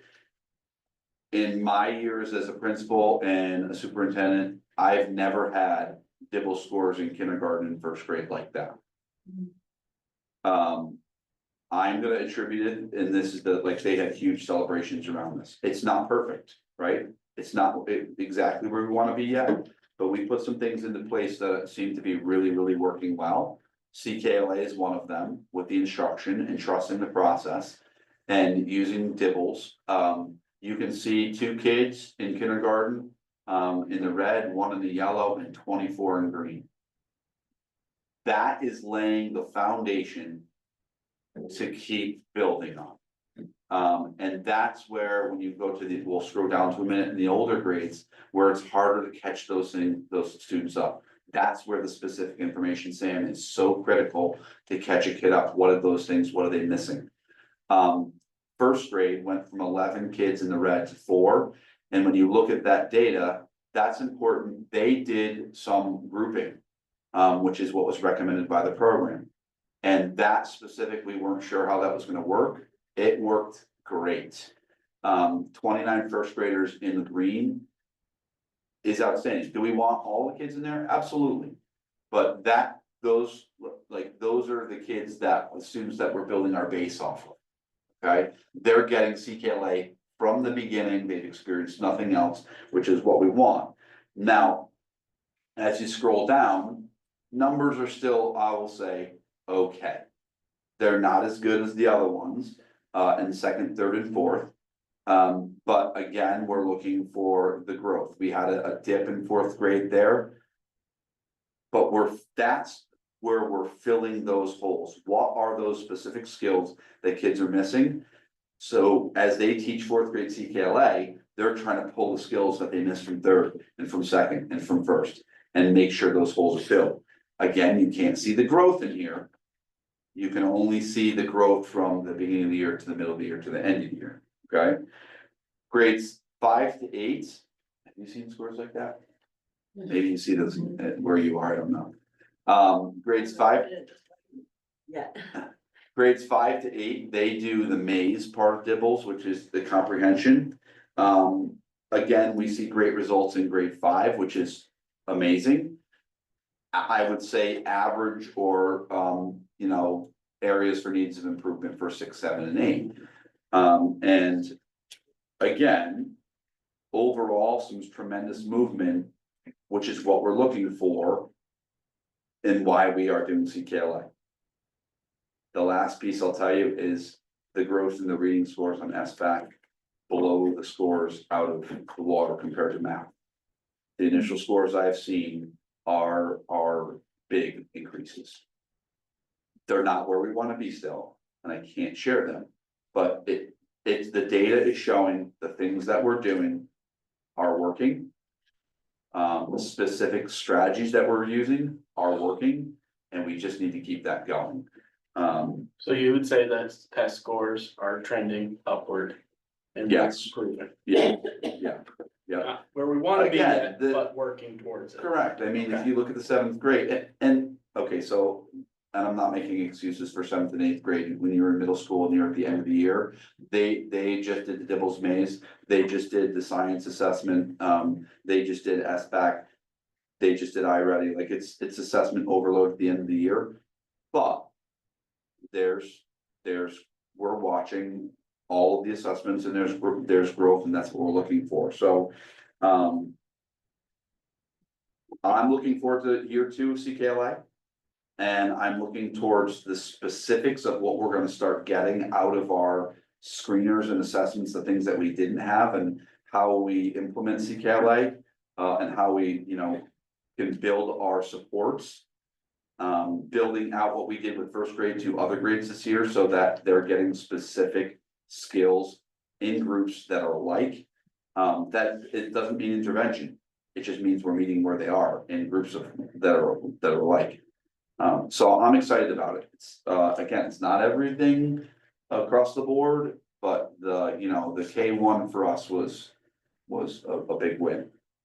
Is it possible to start a line graph? So over the years, we can see the progression? Is that doable with this kind of data? I probably can. I mean, it'd be just flat right now because it's 1 year, but over the next. What I don't pull out is, Yeah, that's the hard part. but that's how I set up, when I do your SBAC scores, it layers down, so. You can see where they were in 5th, and right next to it 6th, and right next to it 7th, you can see it growing. I could do the same thing with this. The issue is, just remember, it might not be apples to apples, and when we have small classes and kids move in and out. Right, 4 or 5 kids swinging one way or the other can make a difference. The good thing about being small is we can point to that and say, here's what happened. It's much better because, or it went down because.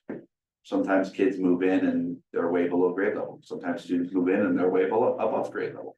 So. Questions about the reading data? So can you remind me like what interventions are taken? So like, let's say. Fall. You could kind of see like, all right, this needs work. For some. And like, what do they do? Do they segregate those kids who need, like, how does that work? So when you're looking at, if you're thinking about like what first grade was doing, in their core program. When they break students out by skills, they're gonna look at it and they're gonna say, okay, this group of 7 kids, they're missing multiple things. We can get through them in a very specific order to improve where they're at and their, their abilities. The first grade piece looked different though. So not like the other grade levels weren't doing that, and I think that's what we're trying to figure out how to do that. Is that what you're asking? I guess my question is like, what do they do after this data is taken, like then what? So like if you're a kindergarten teacher, you're taking that data and you're going, when you're doing your groups in your classroom, you might need to sit next to Tracy for these 3 things, because Tracy's gonna struggle with this if she's below grade level. With this information, Tracy's reading above grade level, and I'm gonna make sure I have an extra something because she's gonna do more or do a different book or something like that, because you have the reading data. So I don't know if you guys want to chime in then. Yeah, there's also, some children might even go with another person outside of the classroom to get extra. As intervention, yeah. Interventionists, Yeah. Additional to the classroom lesson. Yeah. Not in another small group, or individually depending on, and then your special ed children have their regular program. Goes with their teachers on a regular basis. When you hear core program in tier 1, that's everybody. Everyone's getting that core program. When you hear tier 2 and tier 3, that's where we're talking about intervention. And a student who is in intervention, receiving intervention supports, it's targeted based on their data and what they need. This would be, you can get very specific out of this information of what they need. And an interventionist or a classroom teacher, depending on what they need in the grouping, would provide those supports. And the idea is to get them in intervention, help them out, and get them out. What's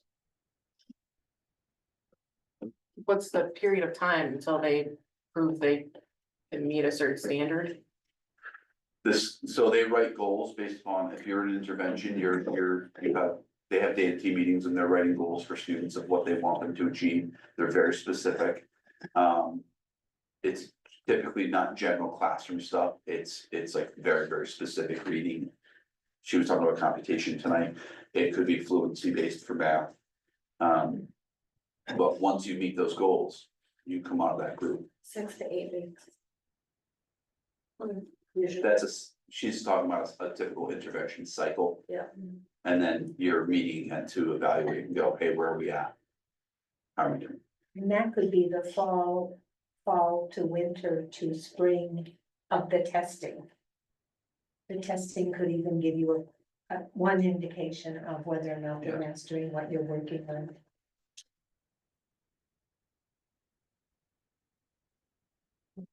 Are you all set with data? Have I data out to me? So D is Professional Development Committee. That's our PDAC committee, is if you hear that. That is the group that they're in the process of identifying and planning our PD for 25-26. And I'm going to talk about my evaluation. One of the things that you mentioned in there was around making sure that staff members are giving feedback into what they can do and what PD they want and need. That's built into our process. So after every professional development that we do, teachers evaluate what they did, and then they can evaluate, they can make comments about what they need next and what other things they need or want. So we build that into our process. Right now, our PDAC committee is working on building out next year Obviously, it's tied to illustrative math again, it's tied to CKLA. We're building out our support system, which is one of the things I just spoke about. And then we're also kind of pivoting a little bit to go back, and one of the things that we are seeing through CKLA and the changes in research is learning in the brain. And very specific strategies that can be used to help students improve their ability to learn. And so I'm actually sending 4 people, to administrators, principals, and to teacher leaders to Boston to a conference on this.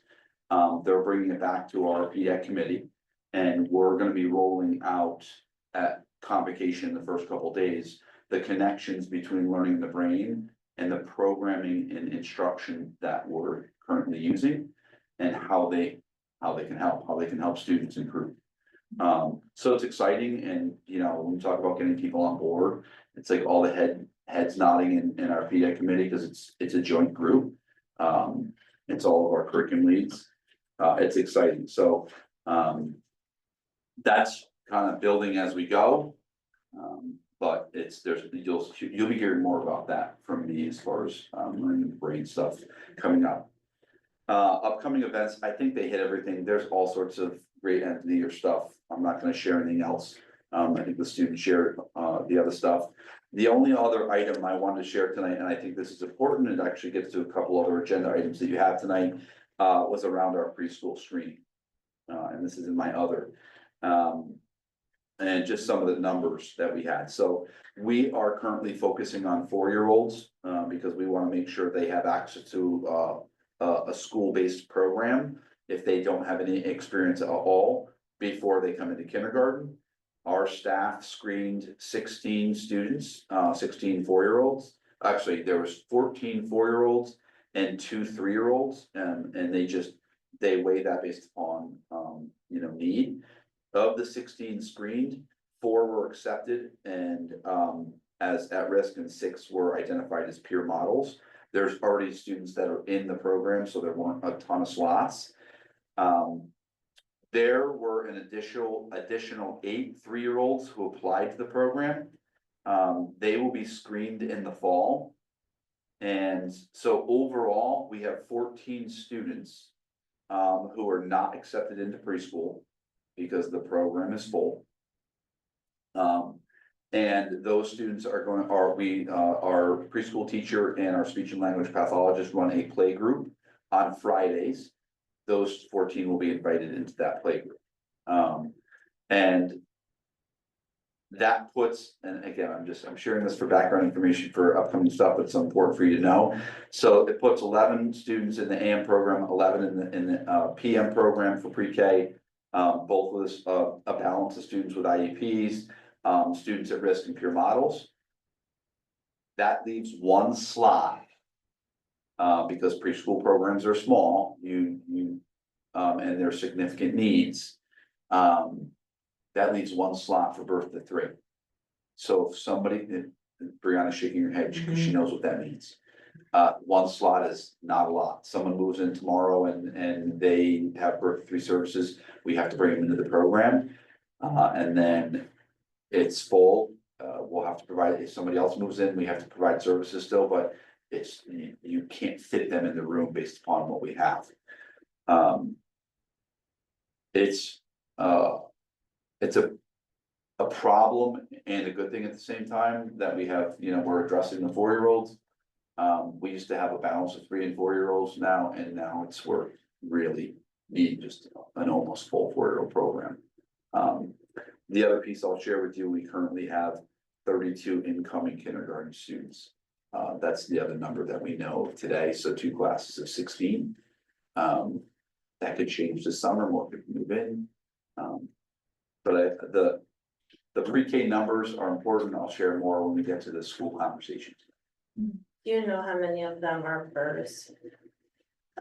I don't know that off the top of my head. Oh, are you asking about kindergarten? No, preschoolers. I don't know.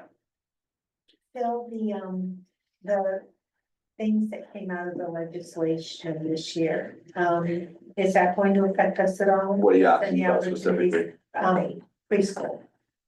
Regarding the age or the. Early finances? childhood, the money is there gonna be any money coming as part of that? If that could help Part of us. the LG, whatever it's called. I think the answer is time will tell. You're smiling, I don't know. okay, all right. I'm not convinced they fully understand some of the legislation they approved and have the dollars to do. And how it's what- gonna implement. Yeah. Yeah. And again, you're gonna hear more about that tonight in a different conversation, but there's legislation that's like duplicated. Yeah. And is it funded or not funded? It's not real clear yet. Now, when I left Mansfield, that was 15 years ago, but they had 18, I believe, in the preschool with a full-time IA. So that they could allow more children to have the opportunity to attend. I don't know. There's a teacher and 3 paraprofessionals in that room, and the paraprofessionals are tied specifically To students. to special education. The one they had was kind of for everyone, but Yeah, the that's others, not- they had to increase the number. That's not been us for many, many years. Yeah.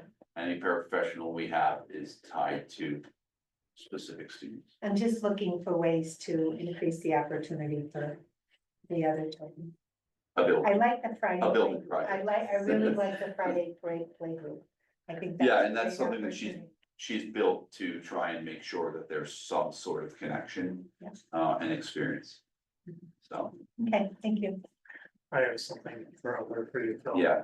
So at the curriculum subcommittee at the high school, we had the English teacher come in and give an overview of what's going on next year on the program that she wants to pilot for next year. And one of the things that got suggested was moving the 8th graders off of SBAC as a determiner for English placement and getting them to take their PSATs in 8th grade. This is something that Sharon said had a lot of resistance from the member towns before. But the English teacher pointed out there's a much straighter correlation between their performance on PSATs and an accurate ELA placement than there is in the SBAC and an accurate ELA placement, and it's been highly recommended, so I think that's something I'm gonna bring here and say it's something we need to, I feel we should probably look at and consider, cause it's only gonna benefit the kids. I know it's 2 years early traditionally, but I still think, and the other thing about it is SBAC test scores take forever to come back.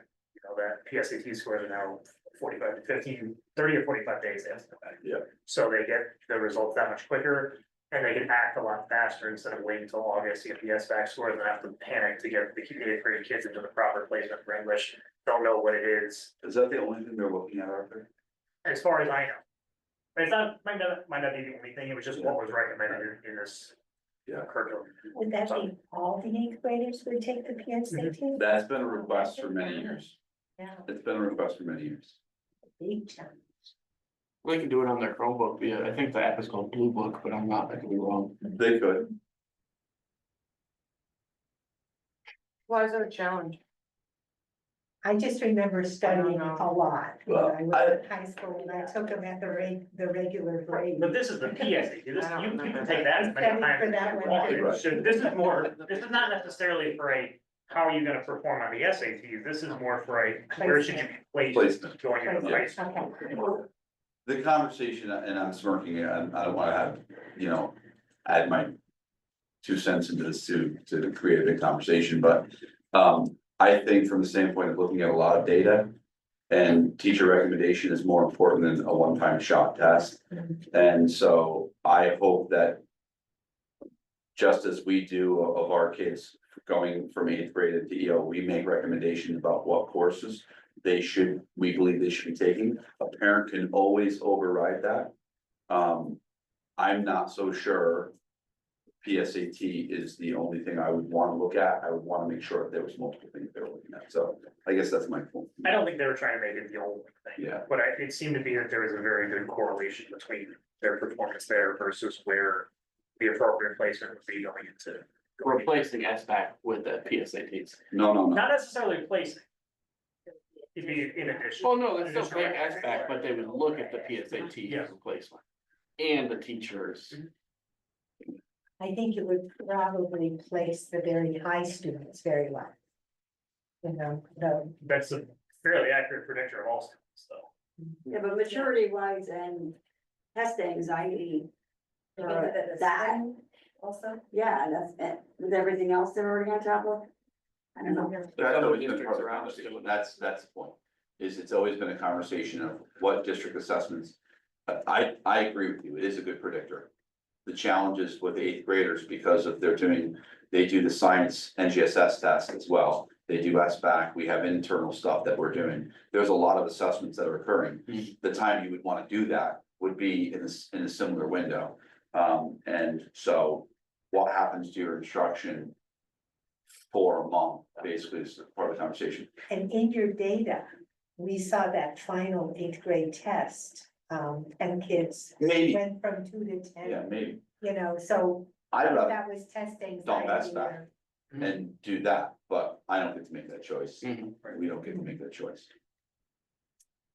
Do you think someone from EO would be willing to come and share information and present? I or- think the English director would love to come down and share information. She's So, I mean, very that's- enthusiastic. I like her a lot. She's new this year.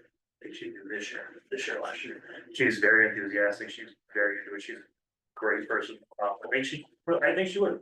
Yeah. And it's just that if you're looking to gather information to make a decision, I think you hear the why, Would that be our decision to make that? whether you decision, do a or the- PSAT, Yeah. yeah. I'd be curious to see what the other districts are saying to the other sending towns. No one's jumped on it. Lou has wanted to do it for years. Yeah, no one's jumped on it, and for the reasons of all the other assessments of the when. It might be interesting to have a meeting with all of the sending schools to talk about it together. Yeah, I can also add that to my superintendent group, just to see if. You mind sharing the name? I could. Can you just email I me? don't remember. Okay, Yeah, so you know me. I'll be email her and get her. Okay. and I'll- yeah. With Mansfield having a new superintendent, it might not be a bad conversation for us this summer, just to talk about, and see. If it's something that, they wanna bring forward to. And she's, I think the new superintendent's a middle school person. Yeah, She she's would their current probably- curriculum person, yeah, and, She probably have a good. yeah. Should I move to financial? Hang in there, John. All right, so financial report, this is, the balance right now shows 152. So if you're looking at the, I'm gonna zoom in a little bit, you have to try, I think you have. Yeah, that's what we ended. Yeah, we made copies for you. So center school, you can see we encumbered the money for the playground servicing, the site prep. We have a drainage project that we spent some money on, that upper parking lot that's draining into the sidewalk. Troy's fixing that for us. You have the funds encumbered for M class from now. Program 2, you have a contractual payout for retiree. We are redoing the gym floor, but we do that every summer. What we have not done in my lifetime is the stage, and it needs it really bad. So that's happening it's happening in June, this month. We have that encumbered, and then the flashing school zone sign that's not working properly. That's being replaced as well. Can I just say something real quick? Yeah. About the gym floor? I know it doesn't sound like much. That's a 100-year-old building. That floor is immaculate, and I did basketball coaching at Enfield, and their school is very new. Enfield High School is very new. And in comparison, their floor is scuffed up. There's dips in it, like, I have to give a lot of credit, like, it doesn't sound like much, but I have to give a lot of credit to the custodial staff on that floor, because for a building that old and a floor that old, Yeah. it's in immaculate shape. We, I think it's been 3 or 4 years now, we were using different products, and that floor hadn't been sanded down to the shell. And that has made a huge difference. It was really dusty when we did it, but what a difference, and it's not slippery, you don't feel that slide anymore. And it looks much sharper, they repainted the lines. We're hoping the stage is gonna be the same thing, I mean, I think the stage gets like 6 coats of finish. So it needs it back. Program 3, we got our second excess cost payment reimbursement of 75,000. And we are expecting the final one to come in. That's the additional legislation that came through where they approved extra money. We're supposed to get another 70. When it hits the books, I'll be impressed. We'll see. And again, that's based upon the excess costs for outplacements. Program 4 is minimal change transportation. 5 is minimal. We had some supplies. 6, we encumbered some funds for some PD and some support programming. We are pretty far over this year for over budget for heating oil and electricity. Just no rhyme or reason. It's just the timing of it. We probably will have one more fill up, but it will be small because we're not burning a lot right now. It heats obviously off. Just the way it goes. What does it cost per fill up usually? I don't know that. That's. I don't know that off the top of my head. I can find out if you'd like. The operations and maintenance, we encumbered some funds for supplies. The position is what really is the balance in there. System-wide support, we had encumbered some funds for an FOI legal cost. Program 10, we had they closed the encumbrance for the insurance. It needs to be reopened because we didn't pay the final bill yet, so that'll be updated one more time. But right now, that's at 152. I will tell you that part B of this is the end of the year funds, if I can go into that. Are you okay if I go into that?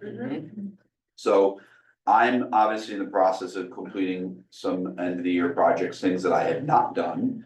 And purchasing things that I've been holding on to because I was worried about special ed.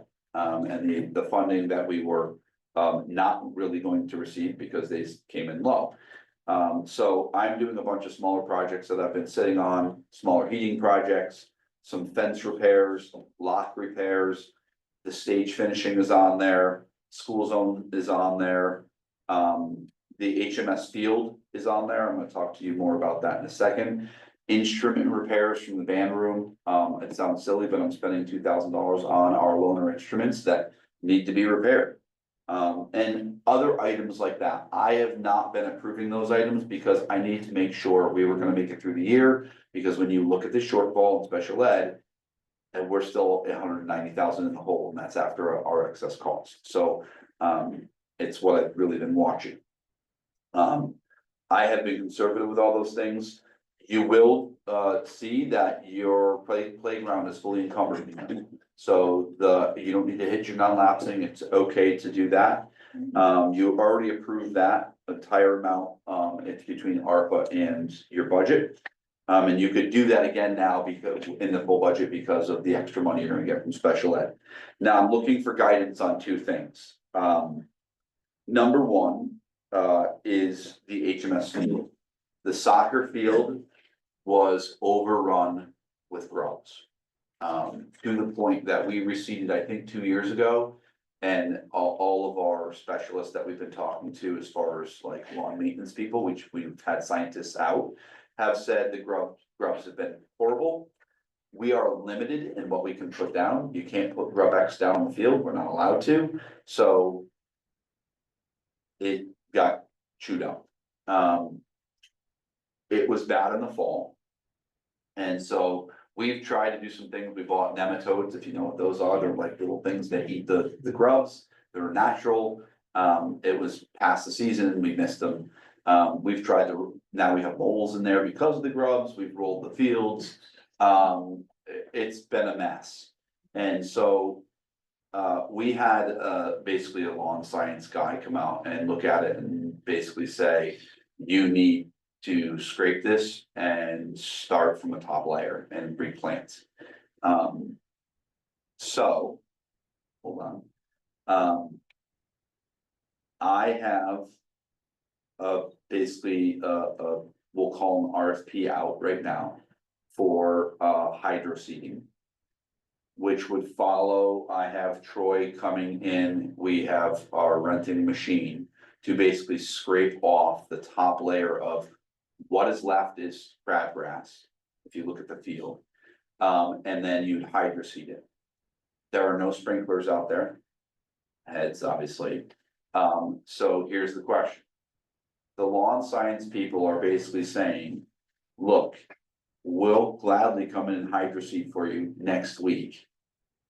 But if you don't water constantly, you could be wasting your money on this. We would love to come back in August or September and do that work, but they understand. I only talked to one vendor so far. I have one quote coming in. It's in the $10,000 range. It's not cheap. And it's a couple of acres. It's a big space. It's the whole outfield for the softball field and the soccer field. No other space is getting done. So the lower field's not part of it, and neither is the grass section closer to the building. I already have a plan. If the field is not ready to be played on or safe to be played on, I've already talked to Parks and Rec that we could use River Road. And that would be for practicing and for games. We would be required to do transportation. That's not in your budget. You have to figure that one out. If you plant now, Steve would be buying hoses and tripods and trying to water regularly. Maybe you get lucky and it's a rainy summer. That's lucky, but not lucky for us. This particular vendor said for an additional price, he'll come out, he has a water truck and he'll spray once a night. There's a cost to that. But really, I'm looking for you to give me some guidance about how you'd like to do that. He said you could use the money from this year and he'll put it down when you want him to. Now we have camp there this summer. Camp won't be on that field if you lay Right. grass down, and they know that. They have other grass space there. They have the parking lot. They have the lower field that would not be impacted. They can use the softball space, but they would not be able to go into the grass. Did you look at AstroTurf or is that? not- You're in the millions. Oh, A really? lot of money there. Okay. Yale did their football field for $900,000. Yeah. Yeah, I think Manchester's around there too.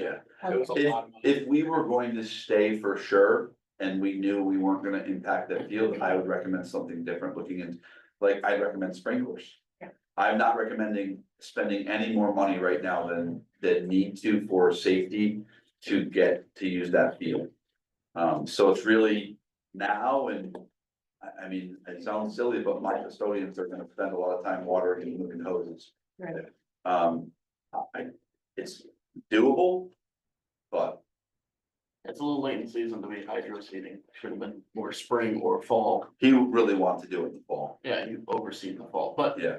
I got a lot of complaints from the coaches and students and about that field this year. Yep. It needs love. You can see the green on some. Now, Yeah, it's, what impact would it have on fall soccer? They couldn't play there if it's not ready.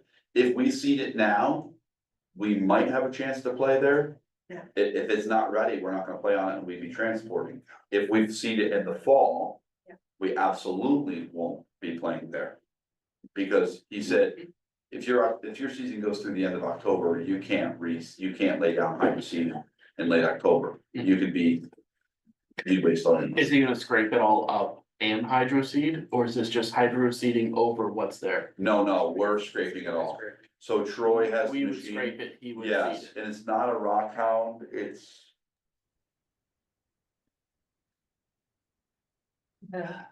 Feels great.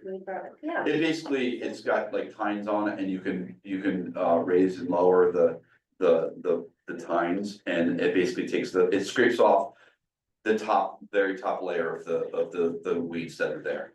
Now, could you do, I think Nemo toads are expensive, we did. that. No, they're not. But if They're they're not. not, Did it okay, several but times. could you do that with it? When you They'll make recommendations for us. then put that down so you don't end up with the Yeah. grubs again? They'll make recommendations for us about, sorry, Jen, I just saw you. about maintenance and care. We can fertilize, in the summertime when students are not there. We still have to follow state law about what we put down and what we can and cannot put down. But the watering is the biggest issue. He said if you have 390 degree weeks and you're not watering, even if you're watering, you still might cook it.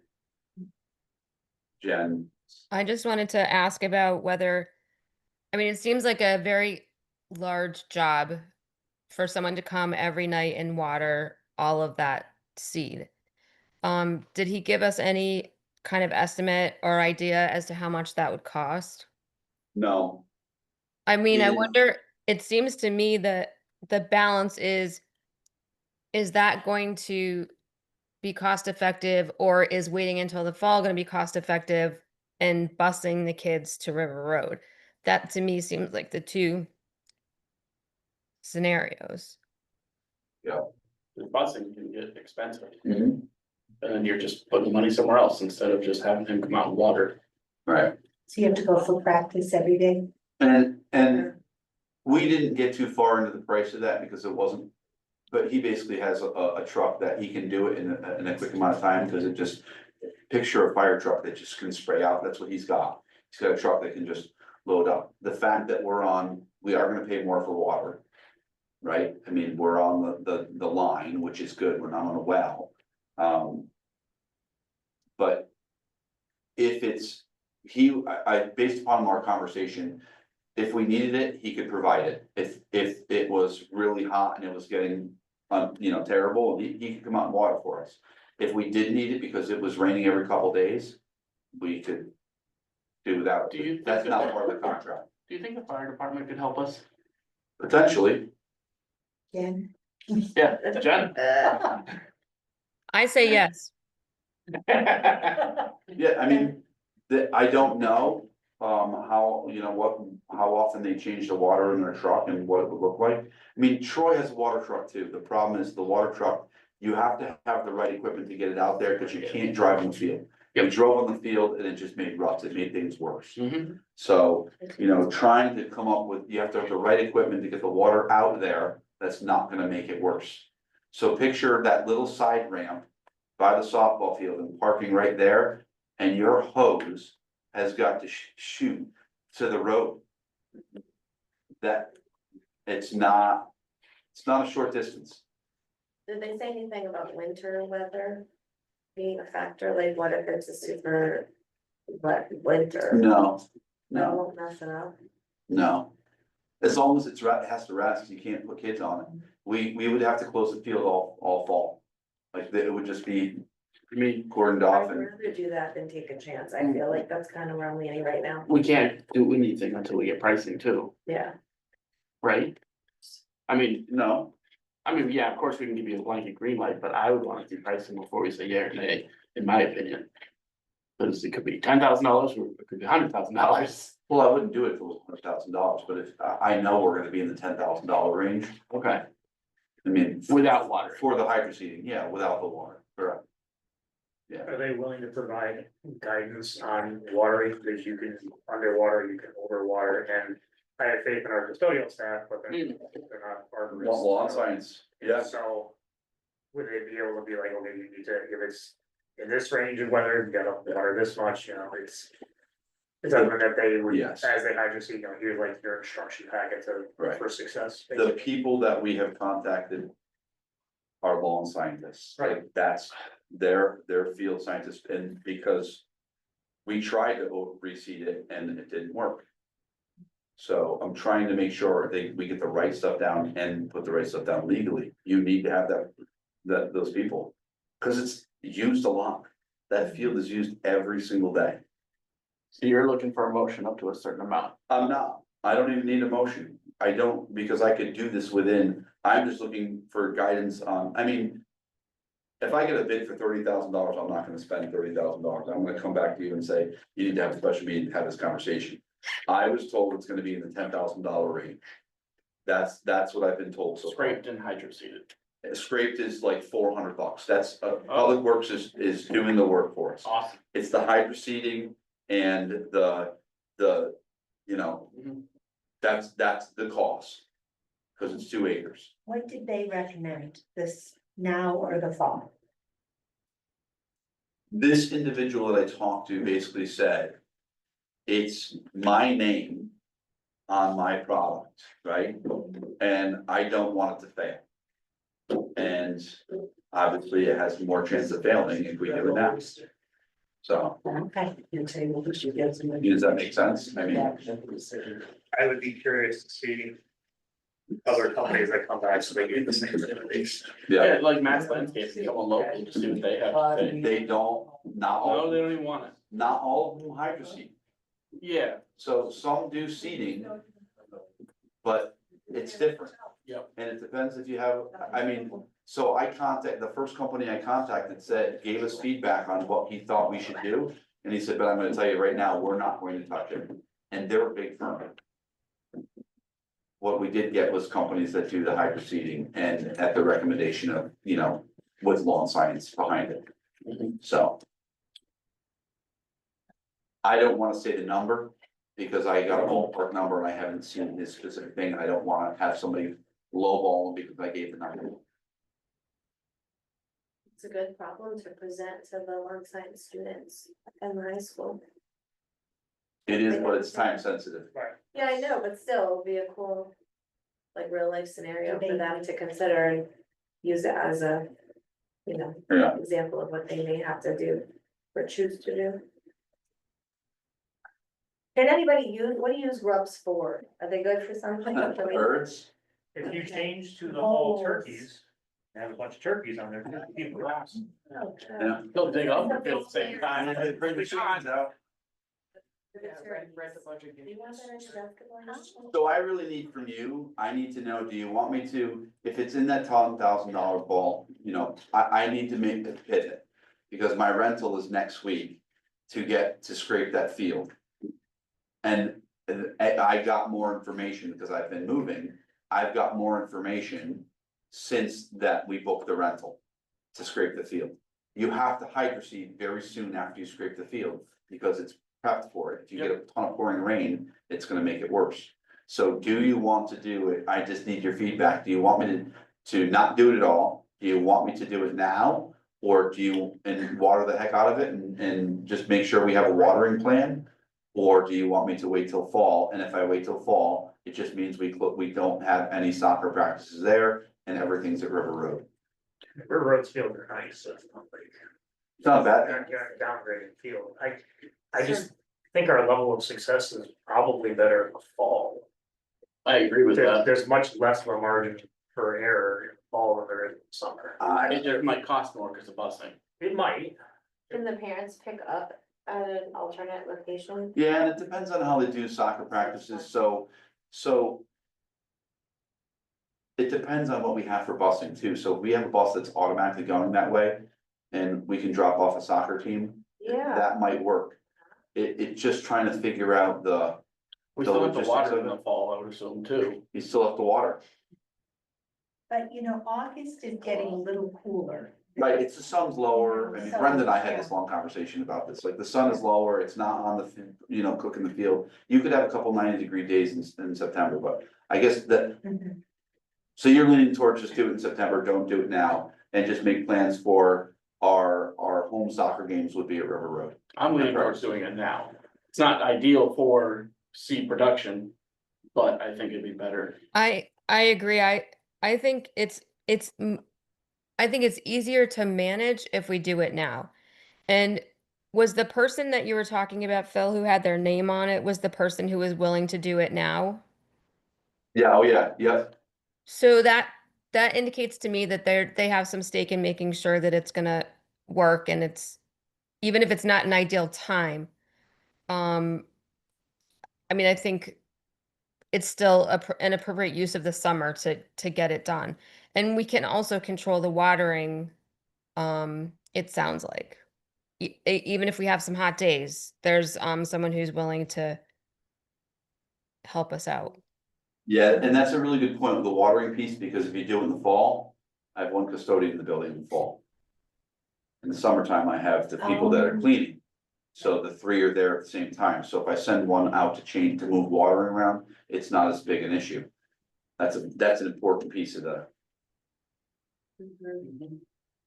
Any guesstimate on supply cost?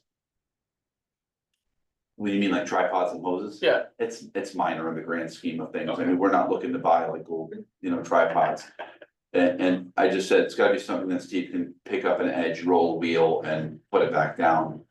Is it- So It's not either or, like we can have the equipment on the field or someone can come water it? Like, do we have to have both of those things? it could be both.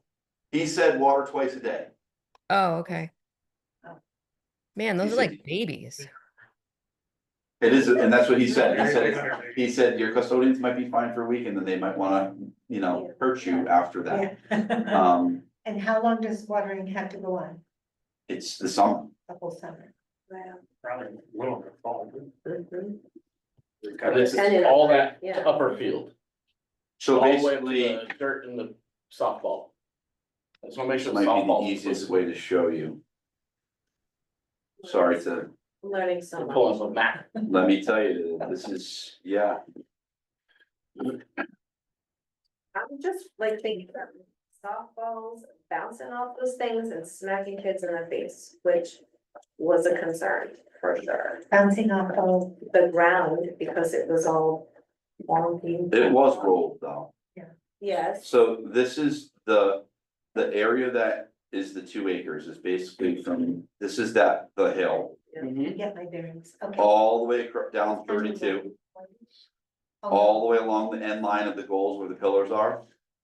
Over to where the bleachers are and basically to the outside of the softball field. It's this entire space, cause the soccer field comes like almost to the edge of that.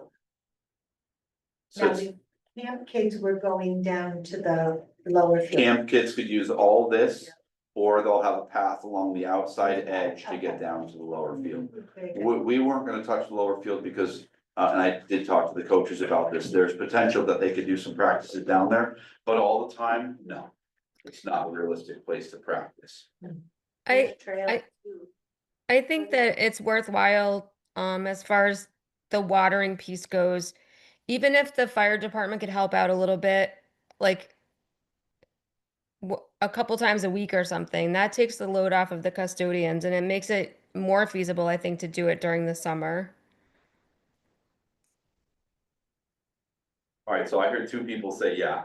Now, You also have PE to think about, once school starts up again in the fall. they'll manage.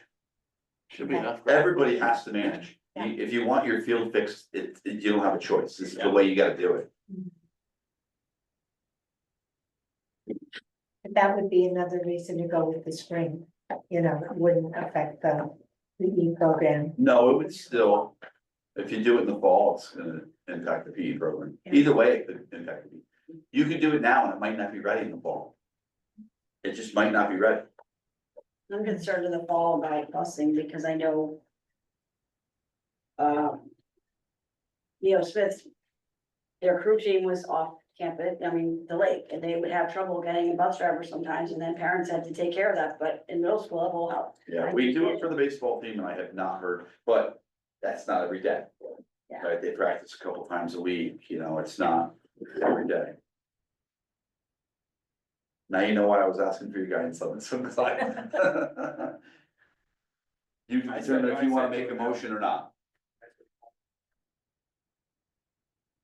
I'm thinking about how we need our budget to go.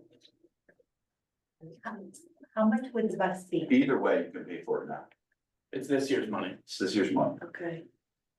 You can hold a check for 60 Our days. lapsing fund for buses if we had to. Unexpected cost, you could. Sam, My gut's telling me fall. now, fall, Alright, so what's a good deal? John, Spring. Or just do it now. now Sam, Fall. and Undecided. yeah, I think, but, because it makes me nervous, but watering all is like too risky, I feel like. You have to water in We the have to fall water in too. the fall too, but we I have less know, people. but it's the sunlight, it's the, Well, school, she said fall. I know it disrupts the kids. sounds like it's fall. I would say Not yet. spring, but that's not, I don't know. Summer? Yeah, now, I guess. Jen. Tracy Andrews. Oh, Jen, yeah. Jen says no. Yeah, says Jen no. says no. So you're 3-3. And- What's your now? What's the argument for now again? Tell me two things. One, it doesn't interrupt the kids. Two. I think- More custodians in the Water, building. more custodians to make it happen. Yeah. Okay, what are the two things that make it a good idea in the fall? Speed- Typically speed growth. seed Have to be Sun. focused. Better. Usually seed in the fall, and then if it does snow, that helps water it throughout the whole winter. Winter. I did like Jen's comment about how she thinks the companies invested, they're not going to want it to fail. That. Yeah, made but me also feel better. landscapers blame weather all the time. Exactly. Yeah. Look at the weather. Look at the we've had weather, so getting far. the water like I told you Nobody's been able to to. mow. I can, Oh, it I can rains. also see what Now other people it's say, 'cause I Right. only talked to one Right. person. And I don't have their formal quote yet, but, you know, if they're all screaming and saying, look, are you sure you wanna do this now? Do you wanna get that information and come back to us? Yeah. We can have- I mean, he's got the sprayer. Yeah, but we- That's the yeah. thing. I mean, I told them I wanted their information by the end of this week, How come we have to scrape it?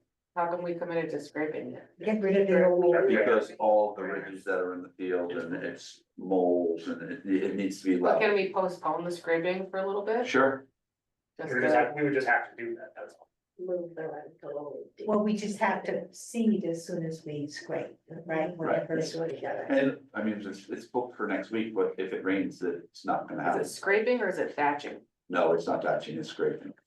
Right down there. It's not like a rototiller, right? That's That's fine. right. I wanna see that. Yeah. You want to represent. A little bit of ASMR with that too. I can do that. I need some like deciding factor, reason why. I don't like Companies get back interrupting to the us? kids, obviously, that's always one of our things. Do we have to decide this in a meeting or can we do it via email? No, because you're not voting on it, I just, if you're okay with me getting more information and just emailing you out and saying, look, it sounds like it should be done in the fall. Because of X, Y, and Z, multiple people are saying that. Then I think that's what you should do, and if you're okay with that, if it's, they say, no, we can make it work now. Like, that we've got a good watering plan, it's gonna be okay.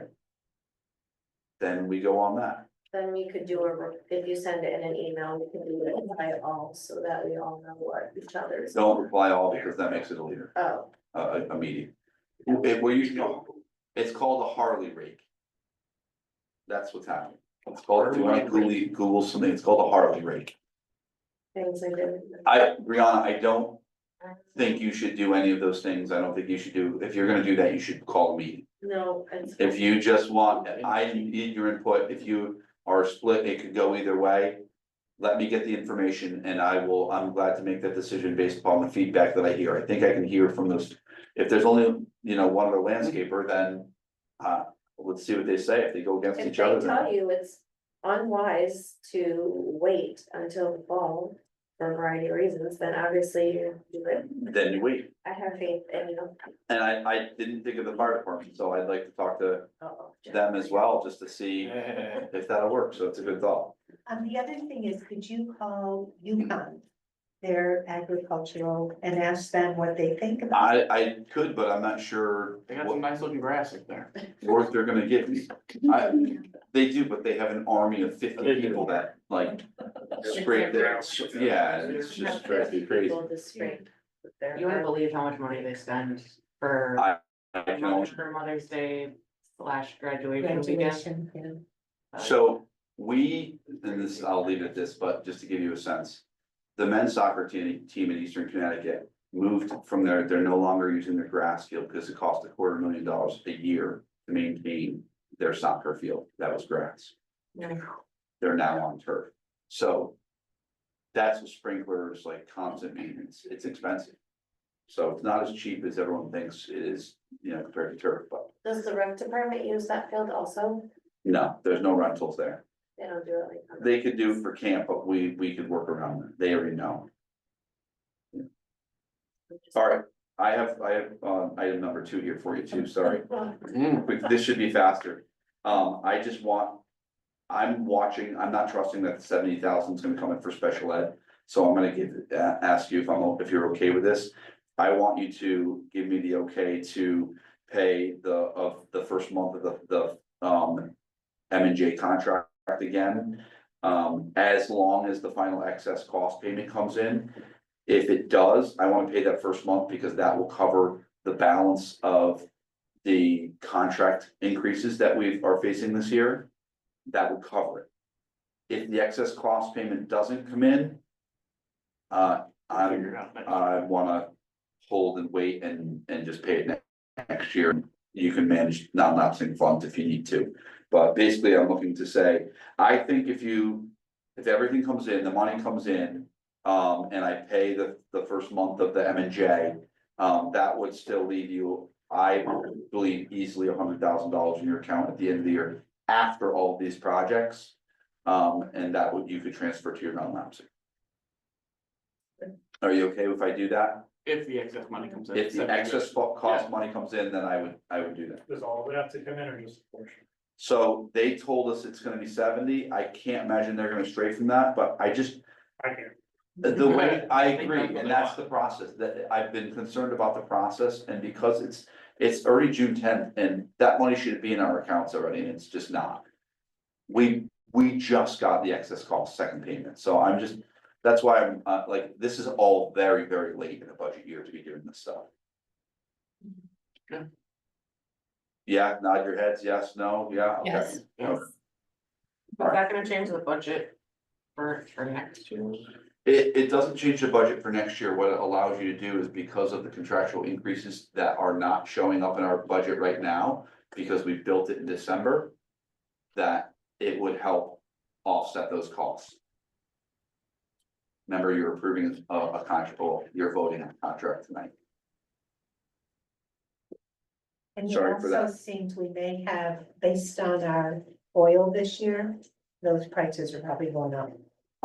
Our oil was, it just depends on if it's big, it depends on if We it's use cold. a lot. Yeah, it just depends on if it's consistently cold or not. It's just. I paid $3.19 for diesel, I was happy. Before we move on, I just wanna add a comment here, so I think what gets lost in a lot of this talk, and especially when it comes to budget and everything, is with all these things happening, being done, if we can end with a remaining balance in the positive of $100,000 on a $9.7 million budget, that's really nailing the budget kind of down to the penny, and credit where credit is due. I mean, that's tough for anybody to do. And I don't think that gets appreciated or understood as much as it does, but when you're actually going through month by month and seeing these numbers change and you get to the final, and if you think about it, if we wind up at 100,000 and we didn't have the facilities director, we would be 10 grand in the hole. So I think it's commendable to have that high of a budget and nail the percentage to that small percentage, so I gotta give you credit there. Thanks. We've been watching it pretty tight. Yeah, you're very good at that.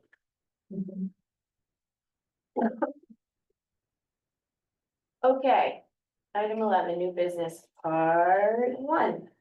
We will try to approve some minutes from May 13th.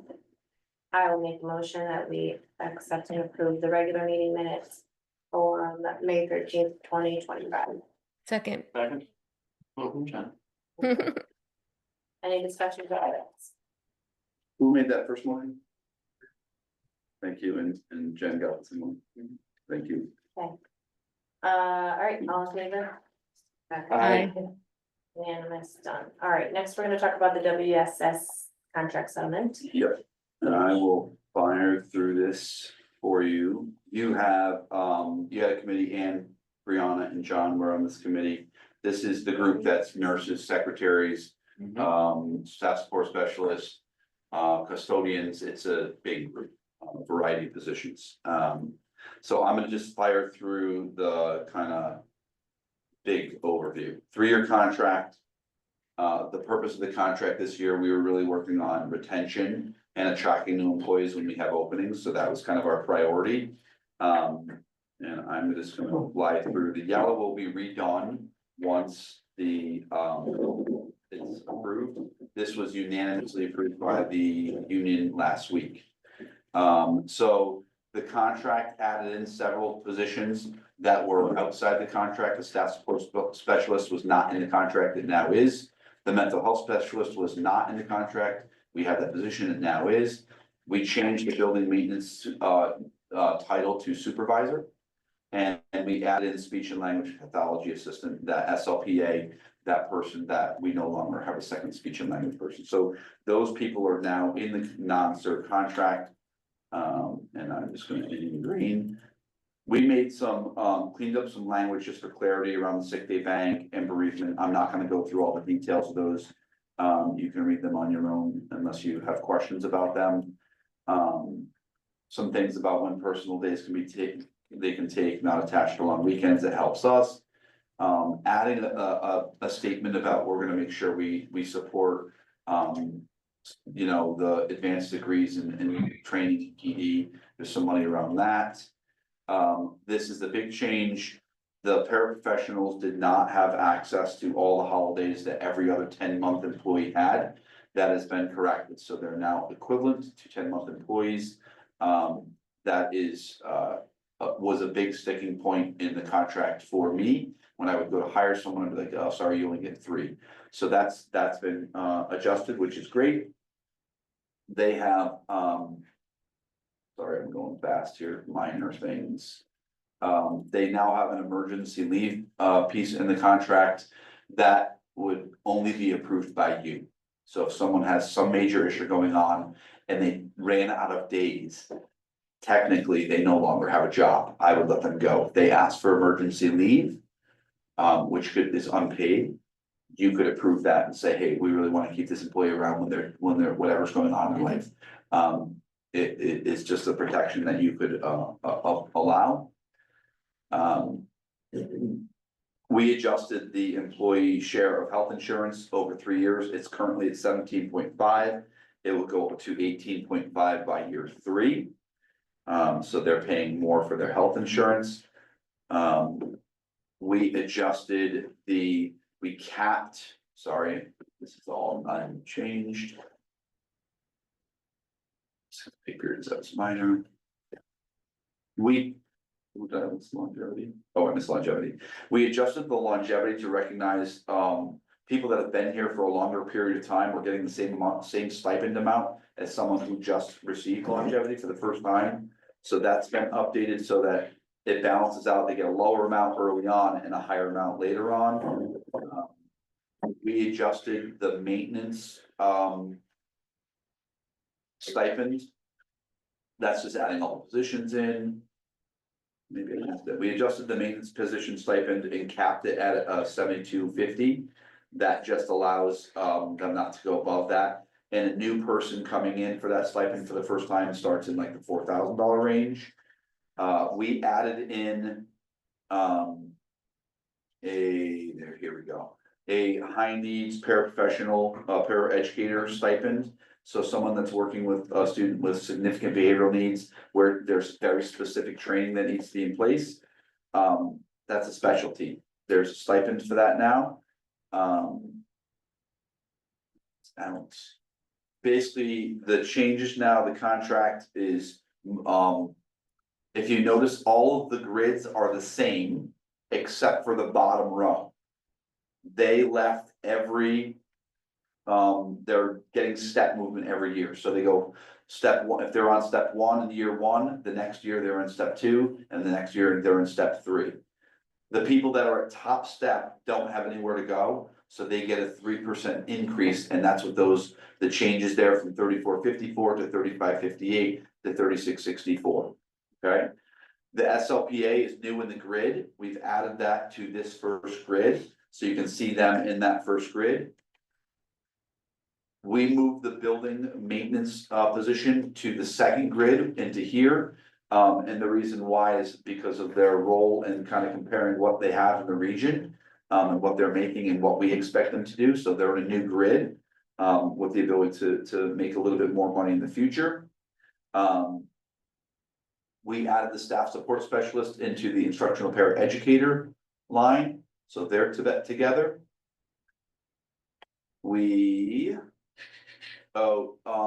You did not have this in your one that I sent you guys. We caught this late. the duty clerical aide, even though we don't fill this position, it was below minimum wage. So I had to match it. I had to match it to the one that was the lowest minimum wage and just build it from there. We don't fill them anyway, so it doesn't really matter, but. We did a separate grid for the mental health specialists, so they have their own grid. We pulled out a couple people into grids, out of grids that were with people where they might need a degree. So someone who is a mental health specialist has to have a degree. They are not a certified person for state teacher certification, but they have a degree. They have their own grid. And then the registered nurse, we pulled them out of the grid they were in. This was a position that was super underfunded. If they want, they could have doubled their hourly rate going someplace else to a hospital. So they get moved into a new spot, they don't just move to the top, and they have room to grow now. So those are kind of the big things that are in there. We decreased the amount we fund their HSA. It is from 57.5 now down to 52.5 for year 3. So those are the big changes. I will tell you that from a standpoint of getting a contract in check, cleaning up language and really making a lot of good moves for both sides, quite frankly, I think that's what we did. I don't know, Brianna, Ann, and John, if you want to add anything to what I just shared. It was very positive. I think it was very positive, as you said, Phil, on both sides. Yep. So the increase is essentially just to top step, and it's it's 3 across the board. So they get the increased step. No, I understand that, but once you reach top level, that's where the real increase kind of comes in. So that 3 across the board. Correct. Each year is 3%. The range, and because those grids were built years ago, the way they are right now, the range varies. It's not a clear number. Right. Step movement, I think, costs us about 327. So that's within the region and range that we saw in the area. So they've approved this unanimously. This would be a July 1, and you would need a motion and approval to pass this. Motion to approve the WESS contract settlement negotiation. Seconded. Yes, absolutely. Years. 25, 20. Thank you. Amendment for the years of 25 to 28. Yes. Questions, comments? Consent. Great, all in favor of this motion, please say aye. Aye. And thank you to all members of the WEFS, we could not do what we do without you. Okay, Keep talking? good gracious. Sorry. John gave me a challenge, it's I not told looking like you. I'm gonna make it right now, but I don't know why Okay. it's all on me, honestly. You want to So you can keep this next conversation as introductory, I will say it, but I think it's important that you know some of the stuff that has occurred and the just, you know, it just happened. So I'm gonna put this on the screen for you because it will be easier. So I will say there's 3 important pieces of information here. Bill 7288 was approved. It includes language for an additional 15% reimbursement for Willington, specific to Willington for a school project. It does not say new school. It does not say renovation. I want to be very clear about that. It says for a school project. It could be new, it could be renovation, it could be on a roof project, okay? My understanding, based upon this, is if you do a big project like a new school or a renovation, that you still need to apply for a space waiver. That is what would get you into that 79.54% number that Tammy Uccio shared, which we don't believe would be an issue. That's if you go to one school. If you do not go to one school, I want to be clear, you are not in the 79% reimbursement rate. You are not. It's because that's with the space waiver. So unless you can get a space waiver, when you do a roof project. You're not gonna be there. So that's an important piece. Also, in the same bill. Additional reimbursement is available for projects that include early childhood space, thus my preschool conversation tonight. And it applies to the entire school building project. That is a new change, and I guarantee it's gonna be challenged because of the brackets. It's, sorry, I skipped past it, my bad, it's this. All right, it says entire school building project, but then they had this section they had left in brackets because it's not cleaned up yet. Then the question is if that's coming out or not. It used to be that if it was only applied, say you had 2 preschool spaces, that additional 15% would only be applied to that. Leaper's purpose, and she's the leader of this, that wrote this, it was to the entire school project. Take your 79, add 15. 15 more. Yeah. No, This is in the same bill that was approved. So I've been going back and forth with Jim Marshall about this, going, is this right? That- 94%. Yes. That's I it, though. don't know if that's real yet, if Wow. it'll happen. But what I'll tell you is, boy, we should be pushing for that. You could add another preschool class. It would cost you $1 million and maybe over time, but you'd save another 12 million. Yep. It's significant money. There's a lot of little catches in this. The last piece that I'm gonna show you, is this piece here, and basically what they said is that if you're expanding or creating special education programming, you may be eligible for additional reimbursement. And that's preschool, special ed program. And this is another 15%. Can you go back up to You the- can't max, That's you over cannot go 100. exceed 100, but that's what they say now, up to 100. So this, what I was saying about this one, Brianna, this bracket section, Wow. Yeah, so well, it says it, when you It's go to the store and a sale ticket is on your shirt, guess what, that's what you get, so too bad. you So didn't- when I tell you, do they really know what they approved financially? I don't know. And this is what I was getting at earlier. There's a chance that you could be in the 90s for reimbursement rate with a waiver. If you added in, which if you did a joint space, of course, you'd be doing preschool space. Time will tell. So here's my thought now. And I'm still, this is hot off the press still, like we're reading, this is a 256 page bill, okay? My thoughts, number one is Tammy Nuccio was the one that really pushed this over the line. I had really given her the information. We did the tour together. She talked to other state reps. She got the work done for us. This is on a timeline now, which is important, that this is not forever. And she's basically said, you know, love to come in and do an overview of what this really means. I think that is a great idea. Couple thoughts. Do you want to invite her to a board meeting? And record it and just push it out? 2, do you want to make it a bigger thing? And invite all boards to have it out?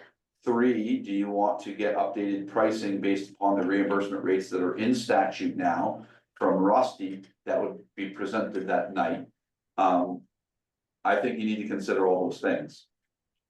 So like talking about moving forward from here, I don't have a bunch of steps yet. But we need to start considering things fast, but the first thing I think would make sense is to get Tammy in to present the information, record it, and then start building from there. That's exactly what I was, as you're talking. Go ahead. I think we should certainly do that and also formally invite other boards to participate in that meeting. So you don't have to do it as a Board of Education meeting. I don't think. Thinking back to when even though the school building committee was a little bit different, you could do basically a town presentation. and invite all the boards there, they would be there, but it would just be for asking questions and gaining information. It wouldn't be for dialogue. I think you would wanna have a follow-up meeting scheduled for dialogue and strategy. I wanna remind you. The next steps come out of the Board of Education. And I don't wanna mean to, jump on an parade here, but it's your call. You determine what you request a school building committee for, if you're going to do another school building committee. You make the request. So I don't know that you're there yet. But I think having prices and really understanding, what people would support financially would drive that. So maybe we could get Rusty to update it, price wise, as well as adding an elementary, early education. It's in it. Yeah, it's. in I think there. it's already in the ed There's spec. 3 kindergarten, 2 preschool rooms, I think. I think so. and the third kindergarten was gonna swing depending on what was necessary. Okay, So we need, I think, Because I wanted 3, but. I think we need to talk to Tammy and see what that's actually gonna cover, new building or a remodel. It's That's both. It, It's any school project. So if it's so it could be I don't new. believe it. but what? It does. It is. The It's language is so broad. I know. It's new or renovation. It is. It's new or renovation. That's what your percentage is built upon. But it has to be in one school. Well, I think it's the max. to. You can still apply for a space waiver when you're doing a roof. They might look at you and go, why are you doing that? They're gonna have a harder time supporting that. If you're moving to one building, which is the way you lower your per pupil cost in this district and make significant change to your operating budget, it is the only way you do it. That is what you should be considering. Do I think you should be considering all aspects if you're gonna go back into this again? I do. I think that from the standpoint of looking at, could this be a different model? Could this be does it need to be a pre-K 8? Could you look at something else? You could. But that needs to be, you need to get the information about the pricing and what the real impact is. If you can get $100 million building for, and I'm making that up, for $5 million. What are we talking about? Right now, we were talking about a $15 million HVAC project. Roofs, HVAC, and fire suppression. That's what it was gonna cost. Now, I thought that when you do renovations, remember the example of they'll pay for the windows but not for the labor? Is that all gone away? That renovate to new is, that's the point. When I talk about just the roof. Yeah. That is, your rate is going to be lower. Yeah. And that's why Rusty running those numbers again. Now, we don't have a retainer or anything with Rusty, guys. So, do you want me to just ask him out of the goodness of his heart? He has already emailed me and said, hey, looks like Willington, he emailed me the day after the legislation came out and said, good for Willington, good luck. Let me know if I can help. He may just do it because he wants future business, if there is future business. He may say, look, it's gonna take me 5 hours to do it, or, can I send you a bill? Would you want him as our partner for the future? I think he's done a good job of getting our numbers, and he's our newest and most consistent. Yeah. Yeah, and the last one was applied, I agree. He has the last format that was presented, why would we not do that Okay, good. again? And it wouldn't be rocket science for him to update based upon what's the current cost these days for buildings? Mhm. He knows how he wrote the examples. Yeah. So if you're fine with that. Oh, sorry, Jen. I think we should do it simultaneously, have a plan for Tammy to come to some forum. I guess it doesn't have to be a Board of Ed meeting, but have Tammy come, and then if the group is agreeing, have Rusty work on the numbers, because it just really seems like this needs to move. I agree. Yeah, I agree, Jen, I think Tammy's, when she sent the email to us, I think she wants those numbers at that meeting to be able to speak to it. Because the numbers That would are be great. important. So if we could have that information for that meeting, again, based upon, it's not exact pricing, it's not exactly what it would be, but it would give people an accurate depiction of where we're at today. For a new building, what Rusty sees as current cost per square foot, it would give us our, an updated reimbursement rate, it would do all of those things. And I think it's really important that we get our townspeople on from the very, very start. So I think that our meeting with Tammy needs to be, say, at the middle school, have all of our boards represented. Do you want, Because- I guess yeah. that's the question, do you wanna do it all together and have everybody call a And joint invite meeting? the public, so Oh, yeah. they're. Joint meetings for Tammy's? On this together. Yes.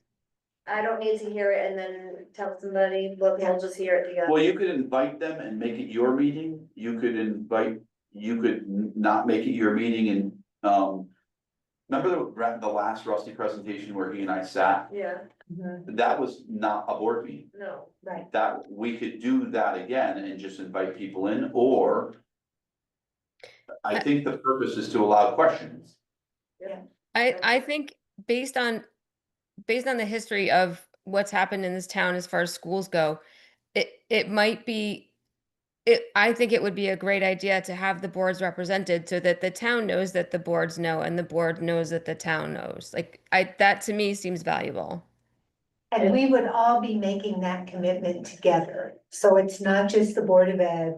But we would have the Board of Finance there, and they would hopefully buy in and all of. To the whatever it boards as is, it's well. just getting the information. Right, Well, I think that because Tammy's involved, there's been some talk, like, I saw an email came through or a text that was from a selectman saying, this is really exciting for our town. Or it was on, I don't know where it was on, I saw it from a selectman mhm, put out there about this bill, so there's new Yeah. interest and enthusiasm. So then I'll try and coordinate with Tammy, do a big meeting, it might be in, I think, the library, because it has AC. We can get enough seats in there, the gym is not conducive to a large meeting. And invite all the boards and just ask people to schedule a meeting that night, if they don't have a quorum, they don't have a quorum, but it just allows all the boards to. and then. If they choose not to have a forum and they just want to attend, they could do that too. But it's gonna be summertime, so let's just call it what it is, it'd be hard. The other thing too is then I think our next step is to do the same big event and have Rusty present the options. So that, Depending on, you have to figure out which direction, I think, we'll see. yeah, What you can do. well, we could decide all that. Can I- before this, but- Do you wanna give me a number? Like, Rusty, if he says, hey, it's gonna cost a couple $1,000s, are you okay with, we need the information regardless. I don't disagree any, and I don't wanna be, Just do it. okay. Can we spend, I know we're saving our million for that. You have to go to a town meeting, it'll take you forever. Okay, so we're better off just to use, If you wanna start moving, like, okay, have to. Yeah. that's what I'm saying. go for it. yeah. It very, very interesting legislation though, so we're picking it apart and trying to see, Confusing. it's. Yeah, I mean, according to your numbers, Bill, we may be able to get 109%. They're gonna pay us to get this. literally, it says up to 100 now in the legislation, and literally there's several things that we could potentially do that could get 100%, which is mind blowing. I don't understand that, but that, Hey, It's the beauty of bureaucracy. it is, but let's be the leaders in that. Yeah. Let's be the leaders That's to, a nice way to put it. I was gonna say, let's take advantage of their mistake before they pick it up. that's, Mhm. so, Mhm. and Is on the shirt. they're gonna look at all, so if we're blending schools, we're a better picture for them. Mhm. So it's a matter of really trying to make sure that we're And those big in the changes. front. Is our land still available? I'm not even going there. You're not going there, okay. Nope, not even going there. Nope. Sorry, Okay, can I keep moving? Is that, yeah, that's good that was news. great news. Let's do that. Yeah, Where kudos are to her. Mhm. Food service payroll. Yeah. So. You have to vote on food service payroll. They got it, oh, sorry, yes. Thank you. Here, sorry. Sorry, where- Sometimes I forget it's on my screen. Their 24-25 rate is the far column to the left. Their increase is the next column.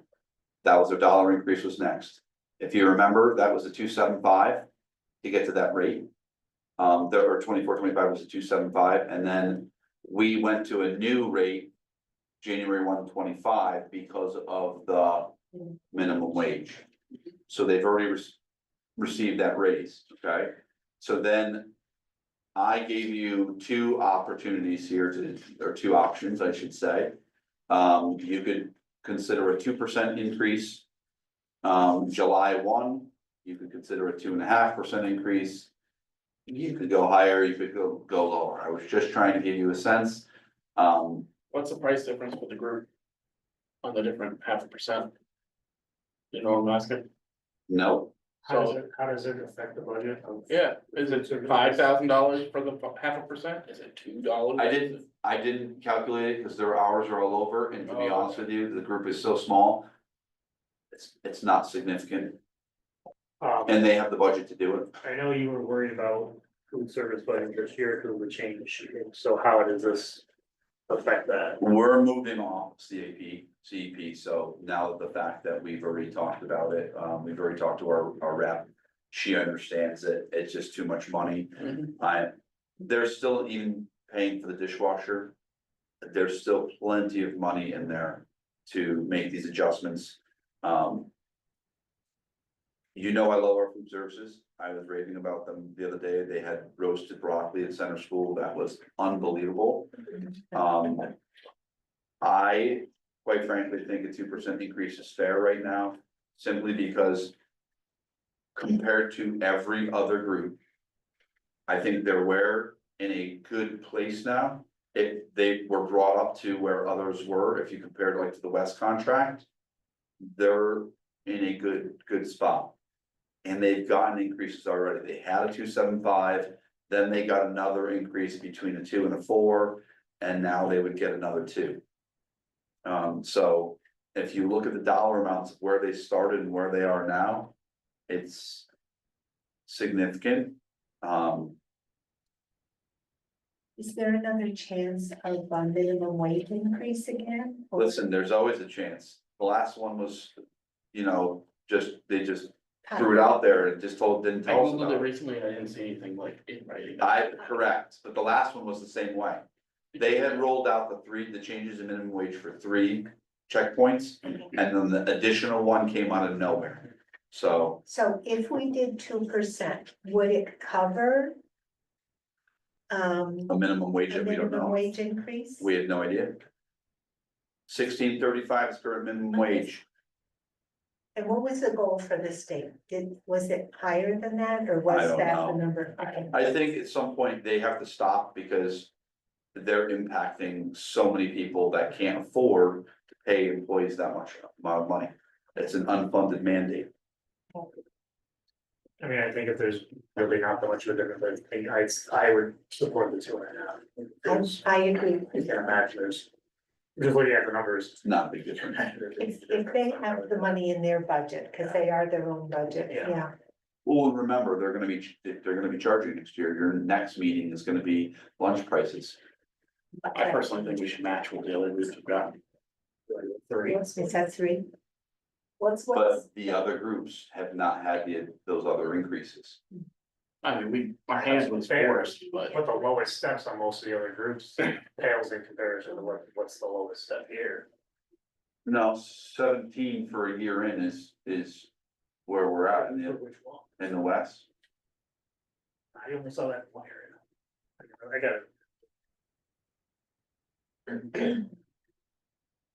I mean, you could match it just like we did the first one, like the last one, the 2, 3s and 4s.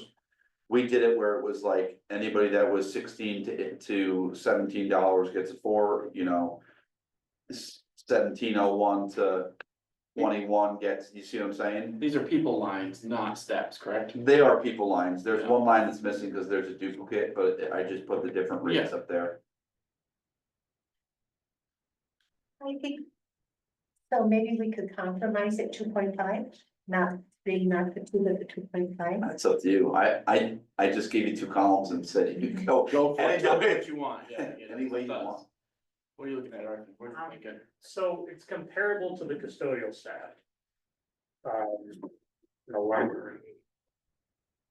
Everybody else is above by a fair amount. The paraeducators are the next closest, but they're still up by a little less than $1 at the. What's step one for paraeducator? Step one is 1881. Step 1881. zero is 1811. Yeah, so you don't stay at step zero, because that's where your probationary period, Okay, you go so to step one. 1881, still, even if you went to 3%, still $1 less than the paraeducators. And that will always be Stephanie Knight's argument, and she's not wrong about it. I don't wanna lose someone in my kitchen to become a paraeducator because they can make $1 more. And it's an accurate argument. If you bumped it up to 3, so you're at 8 cents for the half there, you figure it's maybe another 8 or 9 cents, it's 17.26 or 27 to go to 3. It's not a large lift at that point. But I think it'll make the employee. You know, absolutely, I'm just saying, from a budgetary standpoint, It's not gonna hurt us either. personal. I think 3%. You don't have to do that flat across the board too, which is. how That's what I the was also assessment- looking at the top person. If you're versus the worried bottom. about that bottom group, you could do That's the really where my 4.32 brain is. again. You could just match the increase you did, because remember, right, a 2% increase for someone who's making $30 an hour looks very different than someone that's making minimum wage. And they've all received raises consistently, almost every 6 months, to be honest with you. Because of minimum wage, and we've moved people up consistently. So if you wanna bring up that bottom a little bit and do the 4 and just match the same thing, 4.32. I don't think Stephanie sees that as a shot. We can all just say we know where Stephanie is on this list, right? What do you mean 4.32? Can you? How it is. So look at the increase column right here. This one right here.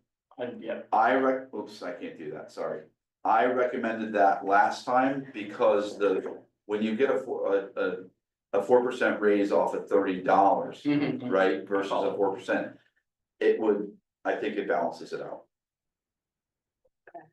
I like that. My only statement would be the $19 person should be, I think. Yeah, never mind. Yeah, 4.32. And would that make them equivalent to the Paris? Nope. Or, It's No, still be Paris very. will make one. Maybe a little closer compared. It's, Yeah. the person's gonna get 68 cents more from the person that's at 17.18. Yeah, I mean, that's kind of as it should be, like, I don't think they should be necessarily equal, Mhm. Closing in on. but close it in a little bit more, yeah. Yeah, I think they're making, it would be 17.44 is what that person would be making at 4%. Drop off, Yeah, bottom person. 17.45 bottom stuff, so it's 18, and you're still $1.40 short, so it's a fair gap. That could just be something long-term you have a plan to try to address. You don't need to do it in year one. Mhm. But you're trying to address, and that's what the 4.32. and we don't have to wait another 3 years to renegotiate this, we can No. work on it every If year. if the numbers are good in the accounts, because we're not doing CEP and they're gonna say to you, you have to do something with your money. You can't have $100,000 in your program.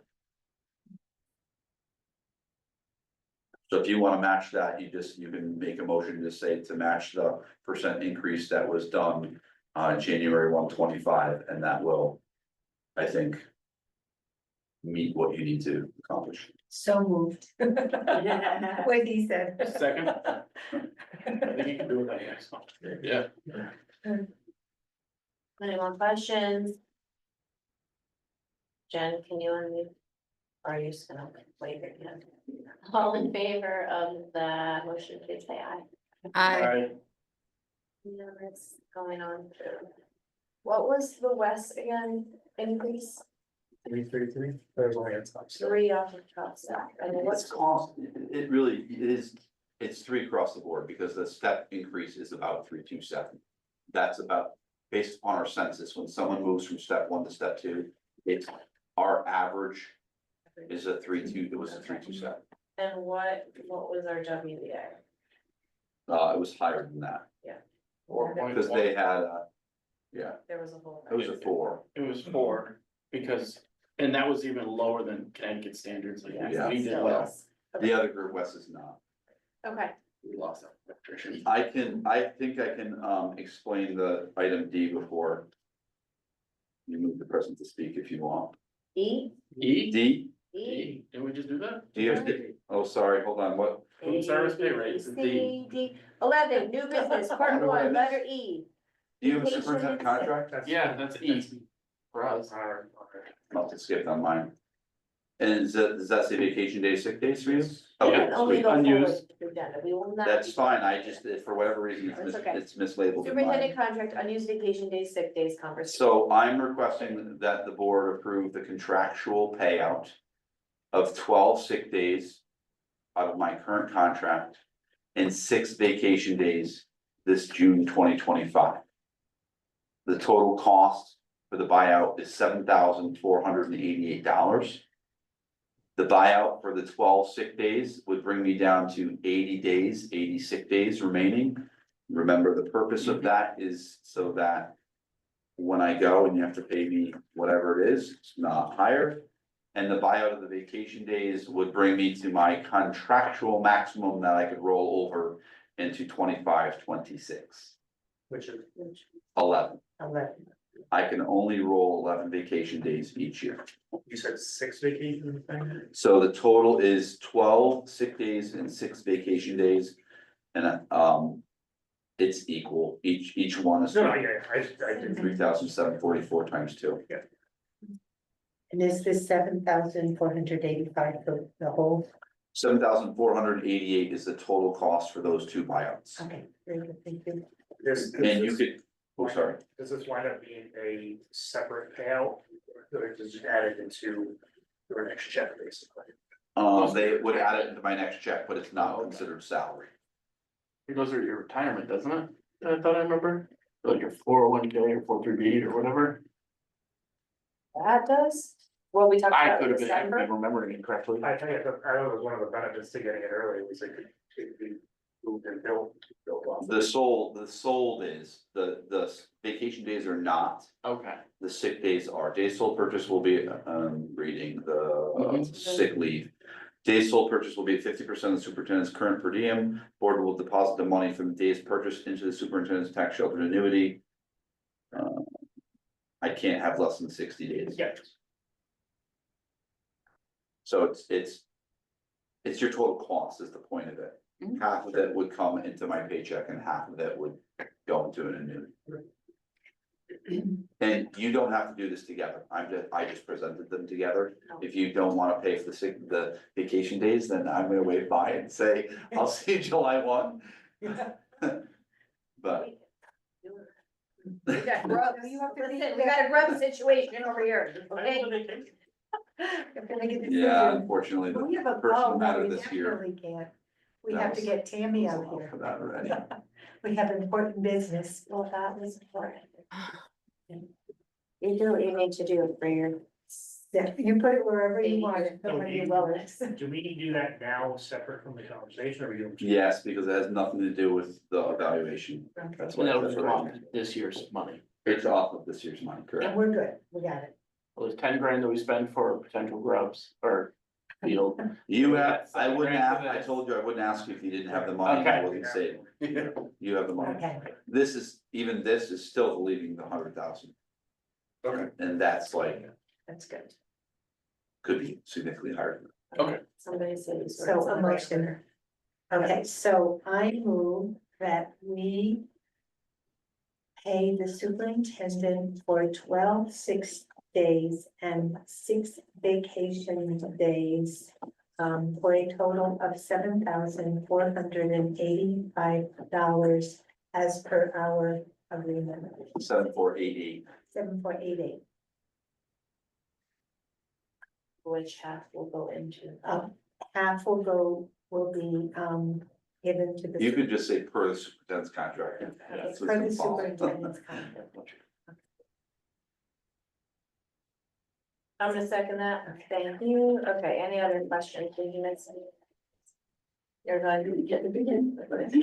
Yes. You're okay. Okay, all in favor, please say aye. Aye. Everybody unanimous, send it on through. Thank you. Thanks for thinking about that, Phil. Very appreciate it. All right, agenda item 12, present to speak, and then we have more stuff to do. So. Anybody online? We've got two people who need stickers because they hung in there with us this whole time so far. Yeah, sorry. Oh. You tricked me. Go ahead. You said online. Oh, sorry. Go ahead. You're up. I know I feel like I'm going way back and I apologize, but there are aftercare behavior referrals given, and that was actually something else I actually meant to mention. Because I think there is, needs to be a little structure around who is allowed to issue those at aftercare, like should it be the program director? Or is a staff member that works for the school who is now also working for that program entitled to still give those referrals? Are any of those people allowed to give referrals? I think there needs to be clarity on that. And then touching back on something Phil said about fighting would essentially be addressed by the principal and would end up on here. One of the referrals that our son got, his behavior sheet, for the day, for recess, actually said, calling each other names in soccer, they're all off the soccer for the rest of the week. But went on, that was, November 5th, when it got entered ahead of the parent-teacher conferences for November, on November 21st, it was actually labeled as fighting, and it says arguing hands-on. And, it was actually entered not by the teacher at that point. So I do think that some of this information that you're seeing on these charts is actually misguided, and I actually hope that there's a little pushback for other children's records to be checked to make sure there was no data collection that was misinterpreted.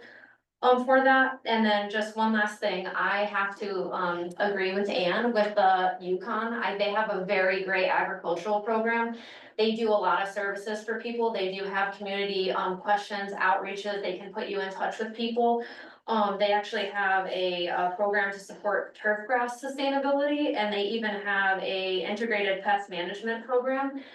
We actually use their agriculture department. You can send your own garden samples into them and have them tested for $15, and we had the best garden we ever had. So I feel like they're right there. They're super local, and maybe they would be able to come by and help out, or maybe even have some work study students do it for us.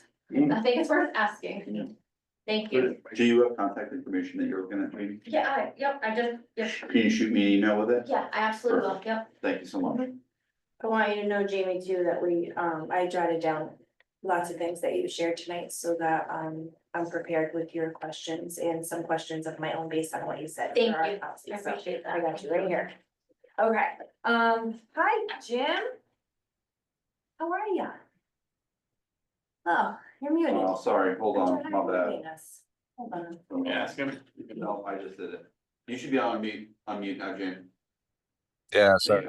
you Sorry, I missed you earlier, guys, when you called out for online, but I couldn't figure out how to get it to go. Jim Marshall, Fisher Hill Road. I just wanted to say I appreciated the conversation and the welcome news related to the potential increased reimbursement rate. I think it's really exciting. I think that time will go much quicker than anyone realizes, knowing how slow the process can work, and also how long it takes to really plan appropriately and do the due diligence needed to really have a successful building project down the road. So I'm encouraged to see that you guys are looking to move quickly. I think it's really important to start the process as early as you can. So kudos to you. And I also really just wanted to say thank you to Tammy Nuccio for the advocacy for Willington, because this is really huge for this town and this community and for these schools. It can make a really meaningful impact, whatever the project ultimately becomes. So it's kudos 1,000 times. So thank you, Tammy, and good work. And I'm available. Also, just extend if there's anything you guys need to support. If there's anything I can do, don't hesitate to reach out at any time. to advance something meaningful and positive here. So thank you guys. Thank you. Anyone else? Not sure how to unmute. Oh. You're unmuted. Yeah, this is Matt Clark. I just checked with Tammy Nuccio. She indicated that this would not be a cumulative situation. We wouldn't be able to add 15% increase plus 15% increase in reimbursement. Highly unlikely, not going to happen.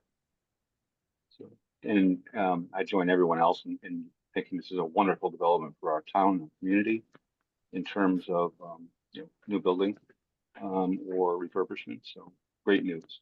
Thank you. Look forward to hearing her report, her presentation. Thank you. Anybody else? 3, 2, 1. Okay, great. Thank you all very much for participating in our meeting tonight. We love seeing a full list of names on our Zooms and people in our chairs, so thanks.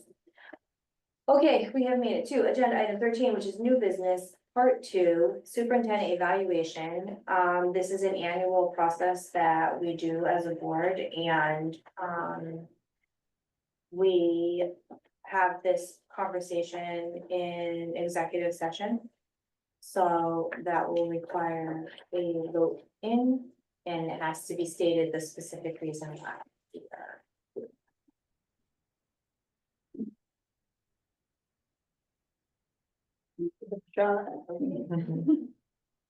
I move that we move to executive session and invite the superintendent to join us at a particular time. No, it doesn't have to be in the motion. Right. Like, Are you inviting me in right away? Then you should change that. okay. You're here, Reason. After discussion. okay. You I have will- to state like what you're talking about, and Okay, I of course, didn't no know that either. decisions can be made while we're there. Let me start Yeah. here. Time and we have Oh, that. you're supposed to, yeah, Yeah, you should be. Okay, so it's to discuss. I move that we go into executive session to discuss the superintendent evaluation and invite the superintendent to join us after discussion. That, Second. Okay, discussion. All in favor, please say aye. Aye. I Alright, we'll get back. All right, so you're We going, are officially entering at 10:34. so I'm gonna pause the recording and then move people out and I'm gonna. Hi, welcome back. Hold on, Jeremy's not in here. Sorry. Want Oh, me to admit him? It just says joining, I did, but he's stuck. Doug. He's in the ethers. He probably has it on the background of his phone. Yeah, the choice of that. He's Oh, that's true. incorporatable. That's okay. We put, You don't have to pause for him, no, sorry. Okay. Hi. We are back from executive session at 11:17 PM. After our discussion about Superintendent Stevens' evaluation and continuation with our public school system. And we have a motion prepared. I move that we approve a 1-year extension of employment agreement for Superintendent Stevens with agreed upon terms. Second.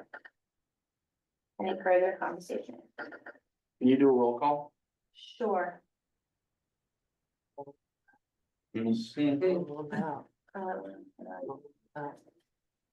Sorry, I'm just writing it down. Okay, Jen, yes. John, No. Pam, Yes. Ann, yes, Brianna, yes, Arthur, Okay. and Tracy. yay. 1, 2, 3, 4, 5, yay. 2, 9. Passed.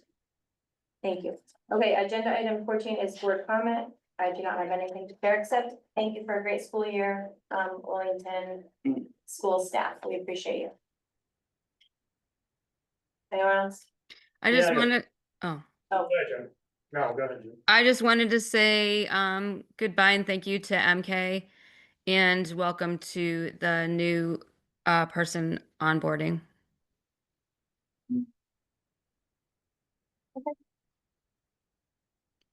Go ahead. I'm proud to be sitting in the seat. I'm proud to represent the people who voted for me to be here, and I'm proud to fight for a better education for our kids. I take this seat very seriously, some might say too seriously, and I feel that I represent a piece of this board on any other meetings I might attend. I also feel that one of the most important aspects of any board meeting is present to speak. It's a place where citizens of this town are able to express their thoughts and opinions, no matter what they might be. Seems other board members may not feel the same way. At the May 29th Board of Finance meeting, myself and other Board of Ed members attended the meeting in person. Unfortunately, during the first present to speak item, I witnessed 2 Board of Ed members and a former Board of Ed chair mock, ridicule, and disrespect a community member during their time to speak. Fortunately, the citizen in question was speaking via Zoom, was not in the room while this was happening, but that's not the point. And now I can't say much about the former Board of Ed chair. She's no longer on the board and is free to do what she wishes. I can, however, express my extreme frustration and disappointment to our current members. In response to some of the things I've heard, let me assure you, you are no better than any person in this town just because you're in this seat or because you have a different job or a different life experience. Everyone, no matter your personal feelings about them, has the right to have their time to speak, free from any prospect of ridicule. We as board members should know that better than most, whether we are at this table or in the audience. What we do and how we behave in other board meetings is a representation of who we are and who we are as a Board of Education. I may be an argumentative loudmouth sometimes, but I do it for the benefit of our kids, not to mock people down. I'm not expecting for everyone to like everyone else, and Lord knows I wouldn't last in that scenario. But a simple act of respecting the time and comments of other residents should not be too much to ask, no matter what the meeting is. As to the identity of these board members, I decided not to name them out of nothing more than courtesy. A courtesy I'm still willing to give people, even if they don't deserve it. Thanks. Anybody else? All right, then we'll entertain a motion to adjourn. Motion to so moved. John, Second. Williams. All in favor of adjourning at 11:21? Aye. Aye. Aye. All right. Approved by all. John, Sam, 11:21.